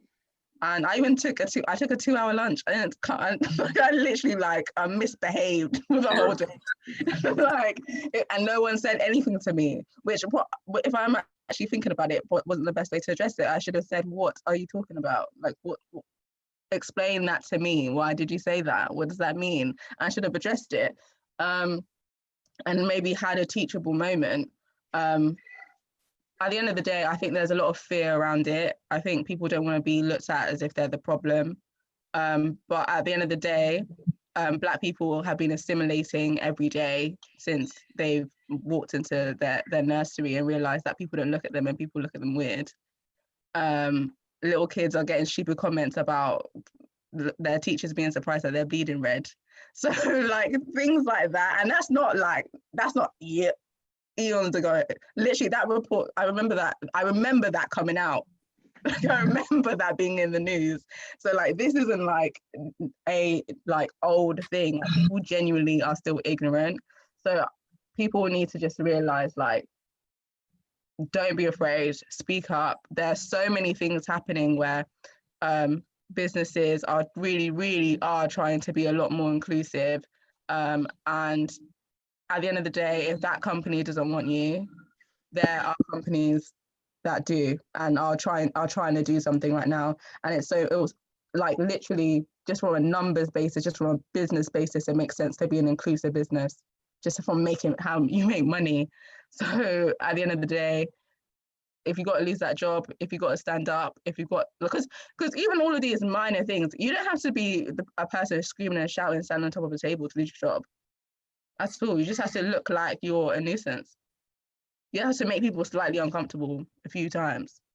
Like, it's just that's the base level of it. Like, you don't need to be overly aggressive. That's why you find people not being themselves and being really quiet, and it is extremely mentally straining. Like, I don't know if you guys have looked at this from like a LinkedIn perspective. Have you? Like, what do you mean?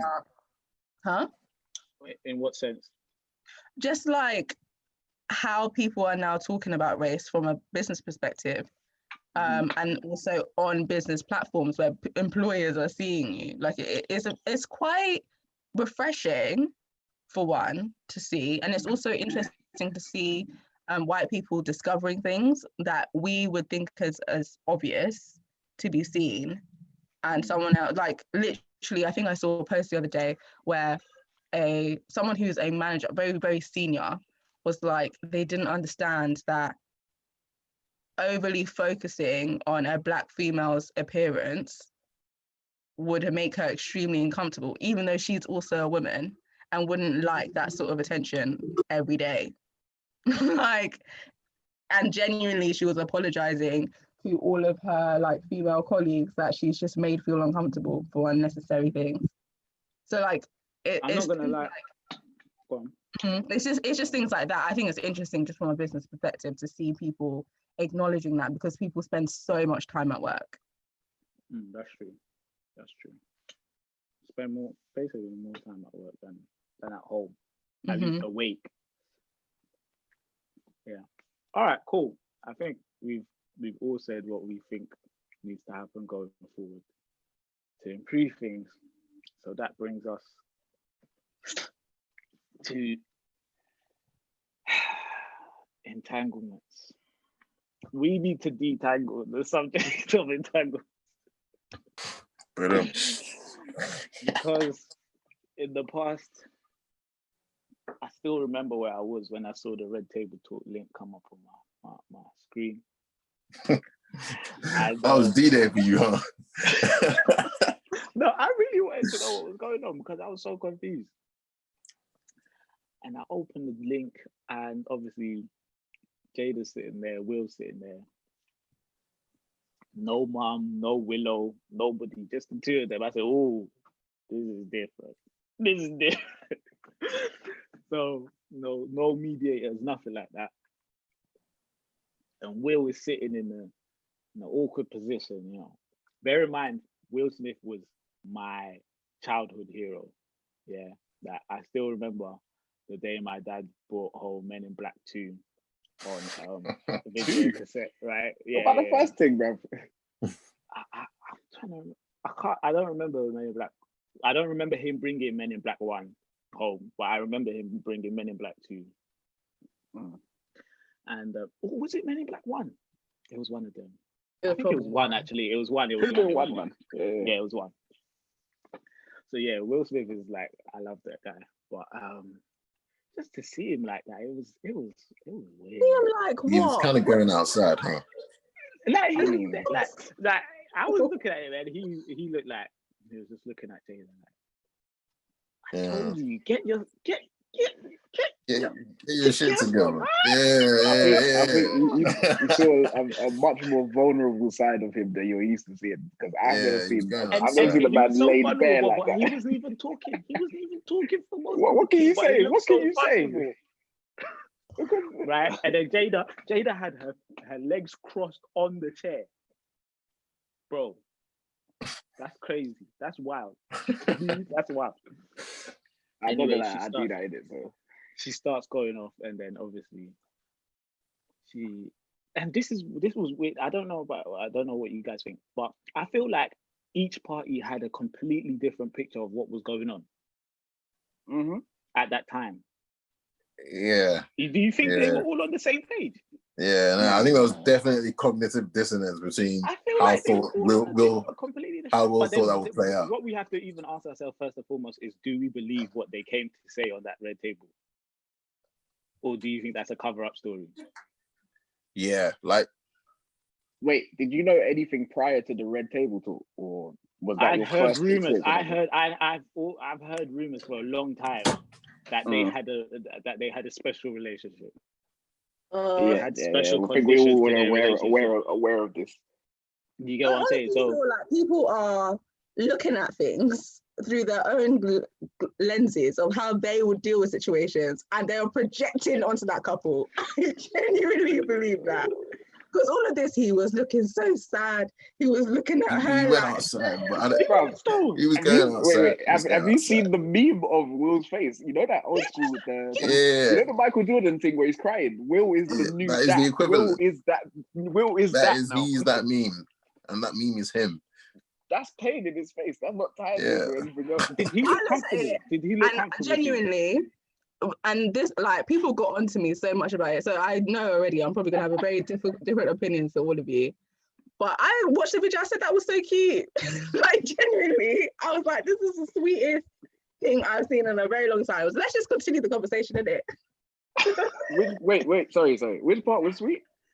Like, okay, I looked at it, right? And I was listening to the words that they were saying, okay? Because I heard August talking, and like, from my understanding, Will and Jada have never said that they are in an open relationship. They've said that they recognize that the expectations of marriage suggest that one person will be your everything. So they're now using the word long-term partnership or long life partnership or whatever, or life partnership, to describe their relationship, because they have identified that they cannot be that other person's everything, that he can't be their happiness, right? Which is what was then reiterated in that conversation. What they then went on to say was, we were going through a terrible patch in our marriage. We were going to break up. Will literally said, I never thought I would speak to you again. I wanted her to go off and do her thing. I was doing... Listen. They separated. I hear that. So I hear that.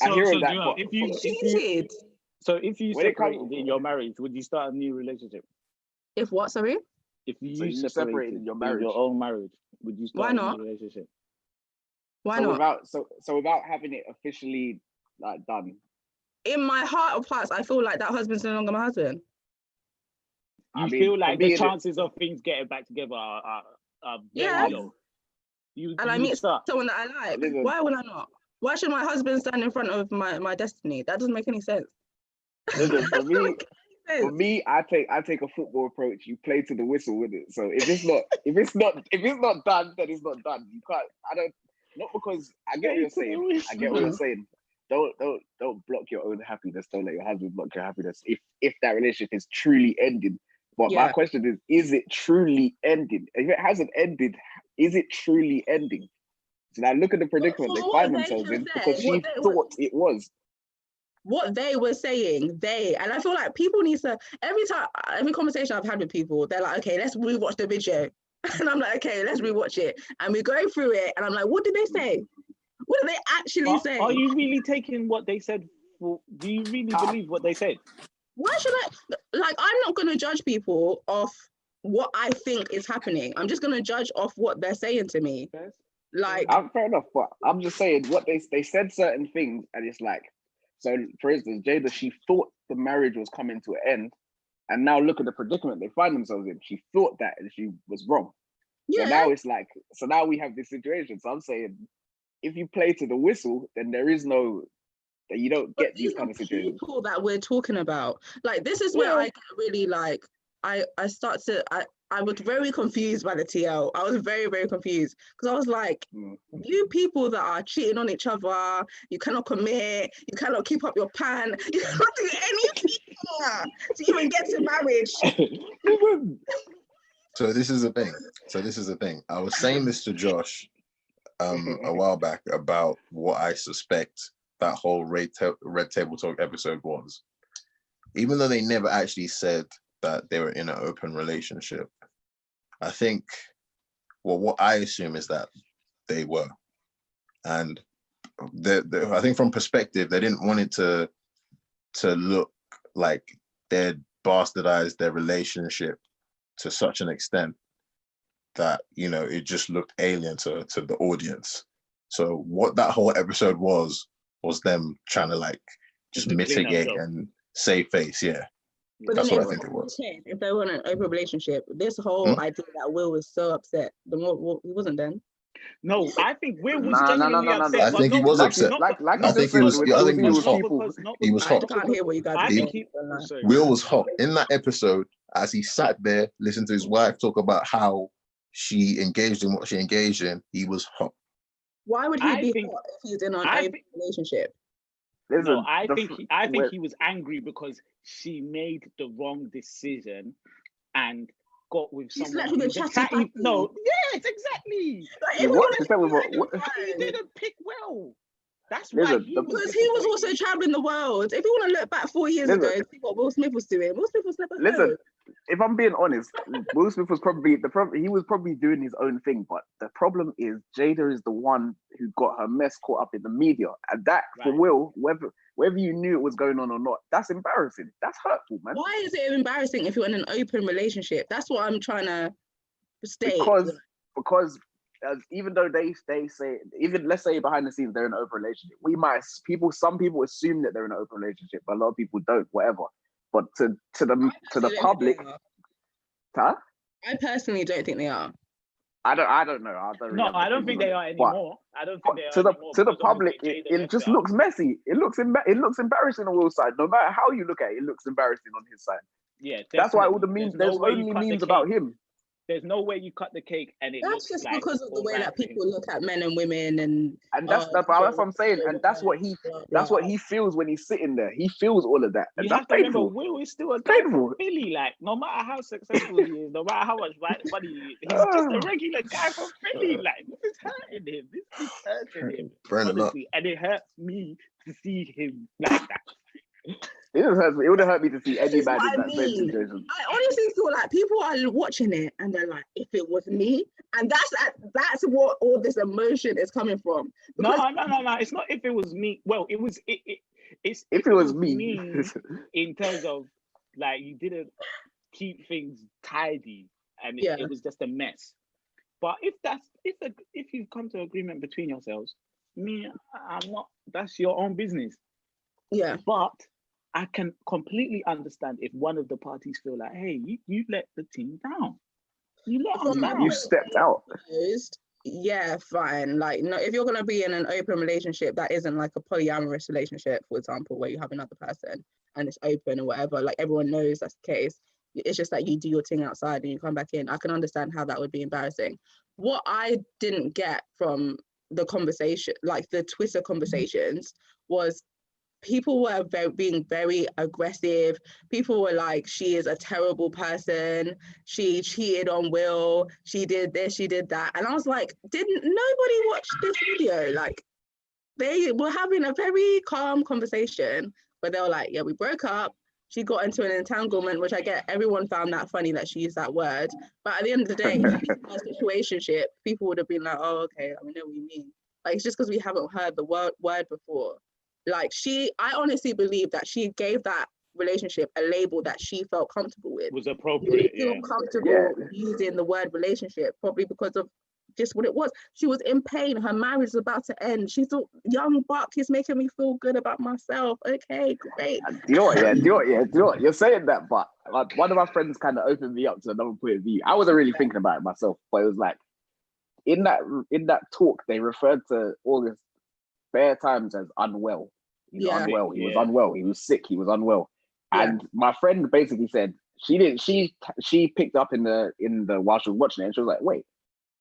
So basically she took it, in a way you could say she took advantage of a vulnerable person. And it's like, if that was on Will's side, he would have been cancelled straight away. Yeah, let's talk about it. I personally never saw it that way because I don't know, I'm just conditioned. I didn't think about it. But when she said that, I was like, right, you're right. And it's like, I guess for a lot of people, there's that. But then, for a lot of people, I guess there is that as well. No, Joel, don't justify it, Joel. Don't justify it. No, let me just land. No, I want to see. Let it breathe. You met a girl, you really like her, right? And you find out that she's got depression. She's got chronic depression, right? She's very vulnerable. You have to be quite careful with her. Some people will decide to leave the situation because they don't know how to deal with someone with depression. Some people will decide to love her through it. Some people will try, realize that it's not quite for them, and they'll leave the situation. Is it? Okay, no, Joel, look at what you're doing here. You're doing a girl that you meet that is the same age as you, may probably the same amount of money. This is a woman that is twice his age. Yeah. Don't do that. Don't do that. Because when we were doing Me Too, right? People were saying, "Hey, these men were using their power." I never spoke about age. No. I never spoke about age. Let's keep it real. I never spoke about age. August is a celebrity who's doing well for himself. No, we're not doing that. Listen. All I'm saying is, if you go into this situation, let's say you're Jada, you're the guy who meets in your scenario, you're the guy that meets this girl that has depression and so on and so forth. My thing is, if you really like this girl, and you actually like this girl, what you owe this person who you're going into this thing with, knowing that they have depression, knowing that they have all these issues, should you at the very least not make sure that your side is stable and has a good footing before you even involve them? So now August is there. People. But this is what I'm saying. So Jada's gone back into her marriage. Jada's gone back into her marriage. You're saying it's cute. And what's August doing? He's picking up the pieces somewhere. No, August is doing interviews. That's what he's doing, and he's has a new album. It took him years. It took him years to get to that point. So I don't know. I'm not saying it's right or wrong or whatever. August interview, right, where he was like, "This what women was." I could have watched the whole thing. He sounded crazy. He said that this girl was the love of his life. He's so happy that he was able to love someone like that. Blah blah. Does that sound like somebody that felt like they were in a situation that they would be taken advantage of? Is this really what you're doing, Joel? Okay, Joel. Let's be honest here. Let's be honest. There are so many situations in the world where people are in, where you're on the outside, you're going to look at this and say, yo, this is wrong. But the people in it cannot see it because it's not, I'm not saying like Jada like purposely manipulate him or whatever, but in that situation, he's not going to see it clearly.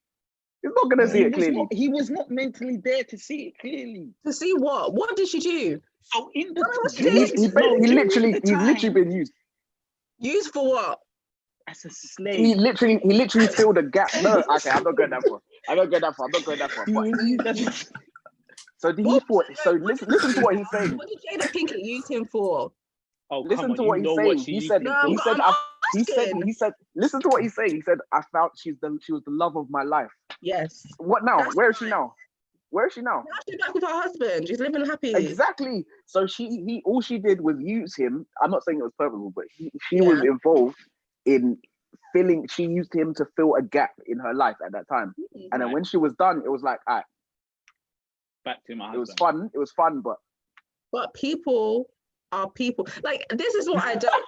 Are we referring this away as people are people? Are we really doing this? The reason why I'm saying this is I've seen so many situations where girls are in situations with men and then like they get left high and dry. It's ridiculous. This guy's that doesn't make it right. That's not. I didn't justify any of that. You did. I'm not saying it's right. I'm not saying it's right. In fact, it's wrong. It's not nice. Yeah. There you go. Wow. Like, I genuinely don't get it. I don't get what people are talking about. Like, when Jada broke up, she had a relationship. She had a rebound. She was with someone. They broke up. They're married. What do you mean broke up? They broke up. What does that mean? I think another thing is people. That's what they said. They said a lot of people. Even Will himself was confused. 1 minute he said, "Yeah, I thought I was never going to speak to you." Then the next sentence he was saying, "Oh, we were just trying to work out what makes us happy." That's two different things. It's not the same thing. If you actually look at what he was saying in that situation, he was saying like he realized that he could not make her happy. And he said, you know what, go off and do your thing. And they have said this before. They were referring back to a conversation that they've had before, but they literally said they realized that they cannot be each other's everything, which is where they went and redefined their relationship from a marriage to a life partnership, which was, if we look at the timeline, is probably what happened after all of this. So like, I just don't, like, I looked at it and I was like, these guys were married. They've been married for a long time. They have 2 kids. they had a massive bump in their relationship where Will probably went and did his thing. Jada went and did her thing. Unfortunately, she was doing a thing with a chatty patty, and when it came out, and they had to come and talk about it. Like now, when I was watching, they were like, they were talking about loving each other through things. The fact that marriage is hard, and sometimes when you go through these hard times, that's when you're able to realize that this person really, really loves me. Everybody says that. Everybody says that. Marriage, and they were fist bumping. I said, "This is cute." That's what I saw. Listen. I don't have a problem with them. I don't have a problem with them getting back together. It's a good thing and everything like that. I'm just saying that whole situation was messy. It could have gone another way. You can't say that was the only way to reach that conclusion. There was other ways to reach I think one good thing that has are they right or wrong? I don't know, but I don't think they're necessarily right or wrong. I just think I'm just saying it didn't have to go that way. That's my point. What way would it have went? It's not what, so she had to go out and be an entanglement to come back and realize for them to reconcile their marriage. That didn't have to happen. You can't say that. It definitely did not have to happen. Maybe she needed love. Maybe she needed cuddling. Oh, come on. What love did she go get? What do you mean? You're basically saying that she should have been lonely for all that time. Why? I'm saying, why did she have to go and get love? He literally said in the interview, and then he also he literally said that she literally said, "You've already done yours." Listen, all of this. That's either way, all of these things. Back. She said, I think you've already gotten me back.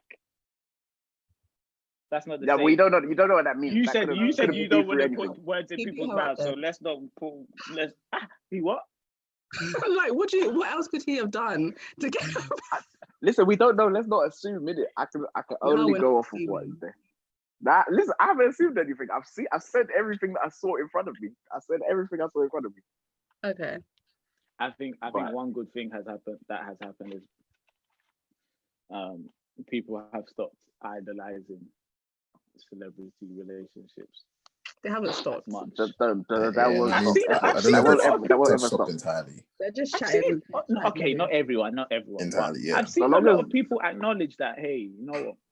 These celebrities. How many times have you heard people say that though? How many celebrity couples are you going to see rise and fall before you say, I'm going to stop altogether? People always say, this couple relationship goes, then they fall and it's like, it's not real. Then the next one comes, it's like, nah, these lot are true love. These lot are the ones. Then they fall, and then it's like, okay, on to the next one. It doesn't. It's just a cycle. It hasn't stopped. As long as media exists the way that it does, people are always going to see, okay, this is what I aspire to. This is what I want for myself, and that's what causes these idolization situations. What do you guys think about open relationships? Would you be in one? I don't see the purpose it serves. For me personally, I just don't see the purpose it serves. I definitely wouldn't do it in marriage. I don't see the purpose it would serve before marriage. So that's me. I think. Yeah. You sound like you have an alternative view. No, I don't. Okay. Now the question. I felt like the question was me, didn't it? No, it's just I just think it's an interesting thing because although I wouldn't necessarily say that I would ever be in an open relationship, I do think I have slightly different ideas on monogamy. I'm still a monogamous person, but like traditional monogamy than like other people. And like obviously open relationship is like the complete other end of the spectrum. But like I do think that a version of openness isn't negative. I think the rise of go on. Now, I was gonna say, are we talking about in relationship? Are we talking about in marriage? Are we talking about throughout the whole thing? I think throughout the whole thing, like what Will and Jada were talking about previously in regards to someone can't be your everything. Like I feel like people go into relationships feeling like their spouse or their boyfriend, girlfriend is gonna be their everything, and lose a lot of themselves within relationships. And I think for some people that's a good way for their relationship to be, like it's hyper reliant and that's good for them. But I think for a lot of people, and the reason why a lot of people actually struggle in relationships today is because people are trapping themselves into a version of monogamy that they don't actually fit well into. whether that's the fact that you don't need to be together every single weekend, or in terms of your emotional needs, they can't all come from that one person. I think a lot of people are even losing out on the person that they should be with for the rest of their life, just because they feel like there's this one little thing that they're not fulfilling, and there's this deep unsatisfaction, when in actuality you can get that from a friend. Like, your spouse doesn't actually need to be your everything in life. That's I think, that's a very valid point. Two things I would add, maybe push a little bit against on what you said. I think what I would back with what you're saying is we've over romanticized this idea that you have one soulmate that is out there just for you, and when you find them, that's it, and you both live happily ever after. Me personally, I don't believe that. I believe your potential life partner can be a variety of people. You have to go and make a decision and figure out which option you're going to take, the good and the bad. Yeah. The idea that, oh, there's a perfect person for you and all of that, and then when you realize, no, this person is not the perfect person for me, then your head just starts, and then you start looking for the other perfect person for you, and then that is marriage number 2, and then marriage number 3, and then you end up like Steve Harvey. But the other side of it is, I do believe monogamy, how we understand it, is the best way for things, and I do. You mean monogamy as in like sleeping with one person? Yeah, a relationship with one person, sleeping with one person, married to one person. Obviously, majority-wise, because of my religious view on it, I do believe that marriage is first and foremost a religious thing, other than anything else. I know people say, "Oh, marriage is just a contract," or "Marriage is just a blah blah blah." I do believe it's a religious thing, so that's number 1. Yeah. Number 2, though, I came across this evolutionary biology. You know what I'm trying to say? Yeah. Someone that studies that stuff, and he basically gave the timeline of how humans, for the most part, have got to realizing that monogamy is the best system to use for humanity. Now, obviously, there's still parts of the world that don't. They do poly, all the other poly stuff. Yeah, but in terms of, for the sake of society, monogamy is actually the best. Because every man gets a wife. Yeah, number 1, every man gets a wife. Everyone gets something for themselves. And what happens is, if not everybody gets something for themselves, men get violent, which is the natural tendency of young men to be violent, to gain stuff. And number 2, women having birth for people is a high risk activity. And so because it's high risk, women have to make sure they are making the best decision possible because it's high risk. That's from an evolutionary perspective. And but then wouldn't that make I don't understand how monogamy would protect a woman in that way. So she has to pick the man that she thinks will be able to best devote his time specifically to her and her offspring. But say that would be women, say you're in a harem of women, and this was for the expected norm of like, we have our lovely husband that impregnates us all, and we all look after each other while we're pregnant. Why? That's a very rare tendency. That's the whole point. I don't think everybody can live in that construct. No, like, we genuinely have seen that though. I'm not saying it doesn't exist, but I'm saying that it's probably a minority. It's not. That's not the general way things play out. But men weren't even allowed in the room when you're having a baby. It was literally a woman's thing. But so wait, are you talking about a man having various wives and having various children, right? So like I said, that goes not necessarily to the side of the woman picking a man on less risk. The reason why that eventually gets played out is more because of the men's side, and certain men getting left out. Yes. And only men that can provide a certain thing being picked to be. So then how does monogamy protect a woman in terms of her pregnancy and being vulnerable and stuff like that? It's probably a thing of, damn. To me, it makes sense as if pregnancy is deemed as a high risk activity, then to justify that risk, you need, so like Josh was saying, somebody who is willing to devote their time and efforts into taking care of you and the offspring, so that the risk becomes justified. Otherwise, you end up with a situation where you have a child by one man, he's now gone.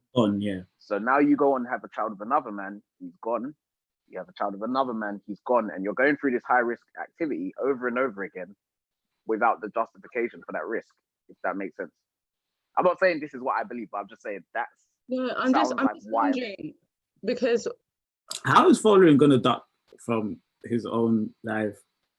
I thought his internet cut him out. Oh man. All right, cool. Yeah, no, go on. We'll figure out what's going on. I'm just wondering, because what seems like a safer environment would be to marry a man that has a lot of resources and join his wives. That's what seems like the safer, like, I'm just gonna have babies with this man. Like that seems like the safer option. What I'm saying is that all these reasons interact with each other. I'm not really saying that these reasons stand on their own. I feel like that only makes sense if we're talking about it from a romantic point of view. Like the whole like high risk, like, oh, I'm having a baby with this man and then this man and this man. I feel like that only makes sense if you're a woman that desires a romantic relationship with a man that really only solely desires you. Because you could have a relationship with one man and only have babies with that man, and that could be it. Like, and you have your baby, and that's it. The reason why women then end up having babies with loads of other people is because of romantic relationships, not because of. I think okay, maybe we're talking on different. I think we're talking on different. I think you're talking more in the present, and I'm talking even in the past. I don't think monogamy. I don't think monogamy benefits women. Just don't. Like. It does benefit women because it means that the man is more likely to, because the social arrangement is one man, one woman, the man is going to say he's going to invest in the children, and he's even from a sense of resources though, it's like if you're with one man and he has one woman, the resources go to the one woman alone rather than being spread amongst whatever. Does that make sense? Right. So even from a resources standpoint, the affluent men. But how many affluent men are there? That's the problem. There's not enough affluent men. First of all, I don't mean like the riches of the rich. If all the women go to all the affluent men, all the non-affluent all the men that are doing well for themselves, go and kill all those people. Yeah, but this is what I'm saying. It benefits. That's what happens. Men. But that's what I'm saying. It benefits men. Because you're saying, oh, when those men are going to go. It also benefits. It also. I don't know. Women. It also benefits women, right? How? Because then there's more assurance that their children are going to be invested into by the father of the children. Yeah, because if you have a situation where you have you have a lot. Because we spoke about this earlier, it's like if you have a group of people so these are all your wives with all of your children, I cannot imagine a situation where there isn't a hierarchy. I just can't. I can't imagine a situation where there are children, wives, no matter what it is. Where if there's a hierarchy of wives with a husband, okay, fine. But that's if we're focusing on romantic relationships. I honestly only think the reason why monogamy, like women desire monogamy, is for like egotistical reasons of I'm amazing, I have my man. Like I don't think so. Because I don't know. Well, for some people in the world, you'll probably, let's say that they say it works for them, fine. Yeah. Where they have a husband and they have, I don't know, 10 other wives or whatever. But for me, for you, for that relationship to, well, obviously it comes from my biblical view as well, but for you to be, for that relationship to be fully. Please. I also believe. Yeah. No, I'm just saying. For you to be like a social level, if we're going to talk about benefit, I just even think like it doesn't very much benefit women. If we're talking about social baseline, then even for me, I think the thing that we're missing out is like social and emotional mental health. Like being in a relationship with a man that has 20 other wives from a resource. So if you're being cold and calculating and saying resources, then fine, that might work. But are you, as the woman, being fulfilled? Are you actually? You might have a man that he's got so much love, he can spread it amongst thousands of wives, fine. But realistically, I don't think that's the case. So monogamy works in the sense that you as a woman and him as a man get somebody who puts their focus into you, and that is better for your social, emotional, mental health. We're talking about this from like a biblical point of view, right? But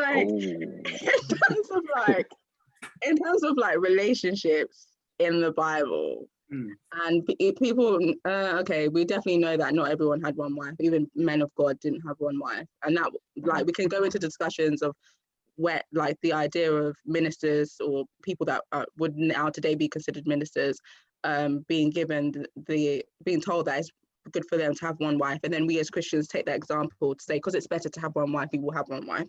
Okay, fine, that's completely fine. But we do know from like a base level that it wasn't like out there like having more than one wife is 100% explicitly sinful. Some people will argue that because of like nuances in the Bible and like advice in the Bible, but if we look at the different what I would say in context of that is not every action in the Bible by someone in the Bible is necessarily approved. No, I 100%. Just because I 100% believe that. I 100% believe that. But then I also feel like in terms like, just because like if we look at like divorce and the reasons why people would get divorced and all this kind of stuff, and like Jesus saying that this is the reason why you should get divorced and all that kind of stuff, if you then look at that, it's like, okay, then are these marriages valid? But they're still valid. This person has 2 wives. I just think what we saw in the Bible was there weren't a lot of positive things that came out of marriages, that there were like loads of wives. There was a lot of conflicts. We have the whole like Ishmael and like all these fights. That's great. Like we are able to see that as human beings and say it is better to have one wife, and we're able to establish that. That's fine. But in terms of like looking at it from that perspective, in terms of the man pouring into the wife and everyone is loving and being great towards each other, you just know like it wasn't really like the base case. I feel like that's why I'm looking at it and looking at marriage from like a perspective of people and how people have treated their wives, and just being like, well, in actuality, whether you had one husband or like you had your only husband to yourself, you're still a second-class citizen to him. So like at the end of the day, like the love or whatever, what was that in terms of how this person was actually treating you? I'm not saying that there weren't men in the Bible that didn't love their wives. Obviously they were, but there were also believers that were very. But then even with this whole love thing, it's difficult because marriage for the sake of love it's very recent. It's very recent. We're really talking. The Bible says that you are to love your wife. The Bible is true. The Bible says you have to love your wife, but that love is not necessarily the feeling we think of love when we hear love now. You get what I'm saying? No, the Bible also speaks of eros, speaks of romantic love. Yeah, but it's part of it. The reason why they would get married in those days is not on the basis. Now the basis is that love and love alone. Those days, the marriage was not on that basis. I think love grew in marriage, but men definitely looked at women and thought, I like a piece of that and marry that. Like that. Pretty much that's how it worked. Yeah. Like, so I still think that base is romantic. Or it would be. Well, it would be, but but that's what I'm saying. The reason why they'll be like, I want a bit of that is not necessarily it would be for things like, oh, we're trying to make a bond with this family. It would advance us in this way if we connect with this family, or these people political are really marriages. quite related to us, and we're not really supposed to be marrying anyone outside. So we're just gonna marry this person that's in close proximity. It wasn't really how we see things all today. marriages were like that. Pretty much all. Because I there's don't think it was just that. I just don't believe that. I feel like people used to look at people and be like, she's pretty. Okay, she's pretty. You know what? Do you know what? Do you know what? I think the fact. All right, it fits well, then we'll get married. I feel like people used to take all of these things into consideration, while now we don't really think about that, which is why you're probably saying, oh no, it was that. But I feel like it was just all of those things together. Do you get what I mean? No, so like, what I'm saying is, I'm not saying that it was complete to marry into this family, but she's also a buff thing. Like, I'm not saying that it was completely excluded from the equation. Yeah. I'm saying how much of the equation it accounts for in today compared to how much it accounted for in then days is completely different. That's what I'm trying to say. Of course, I feel like men made choices based, like attraction was a part of their choices. Of course, like we hear about David picking Bathsheba, Samson picking out. Jacob chose the sister he wanted. But yeah, so of course there's that element, but for the most part, it's like, oh, what they weigh up the pros and cons of what happens when this family connects to this family. All right, cool, let's do it. Boom, that type of thing. But yeah, well, Foreign has not returned. That's number one. And I wanted us to close out with him here, but he's not here. We're basically 13 minutes away from having done 3 hours. Yeah, I know. So I know my dad is a female right now. Oh my gosh, damn, I got a message, got a text message. Is it from Foreign? Jada.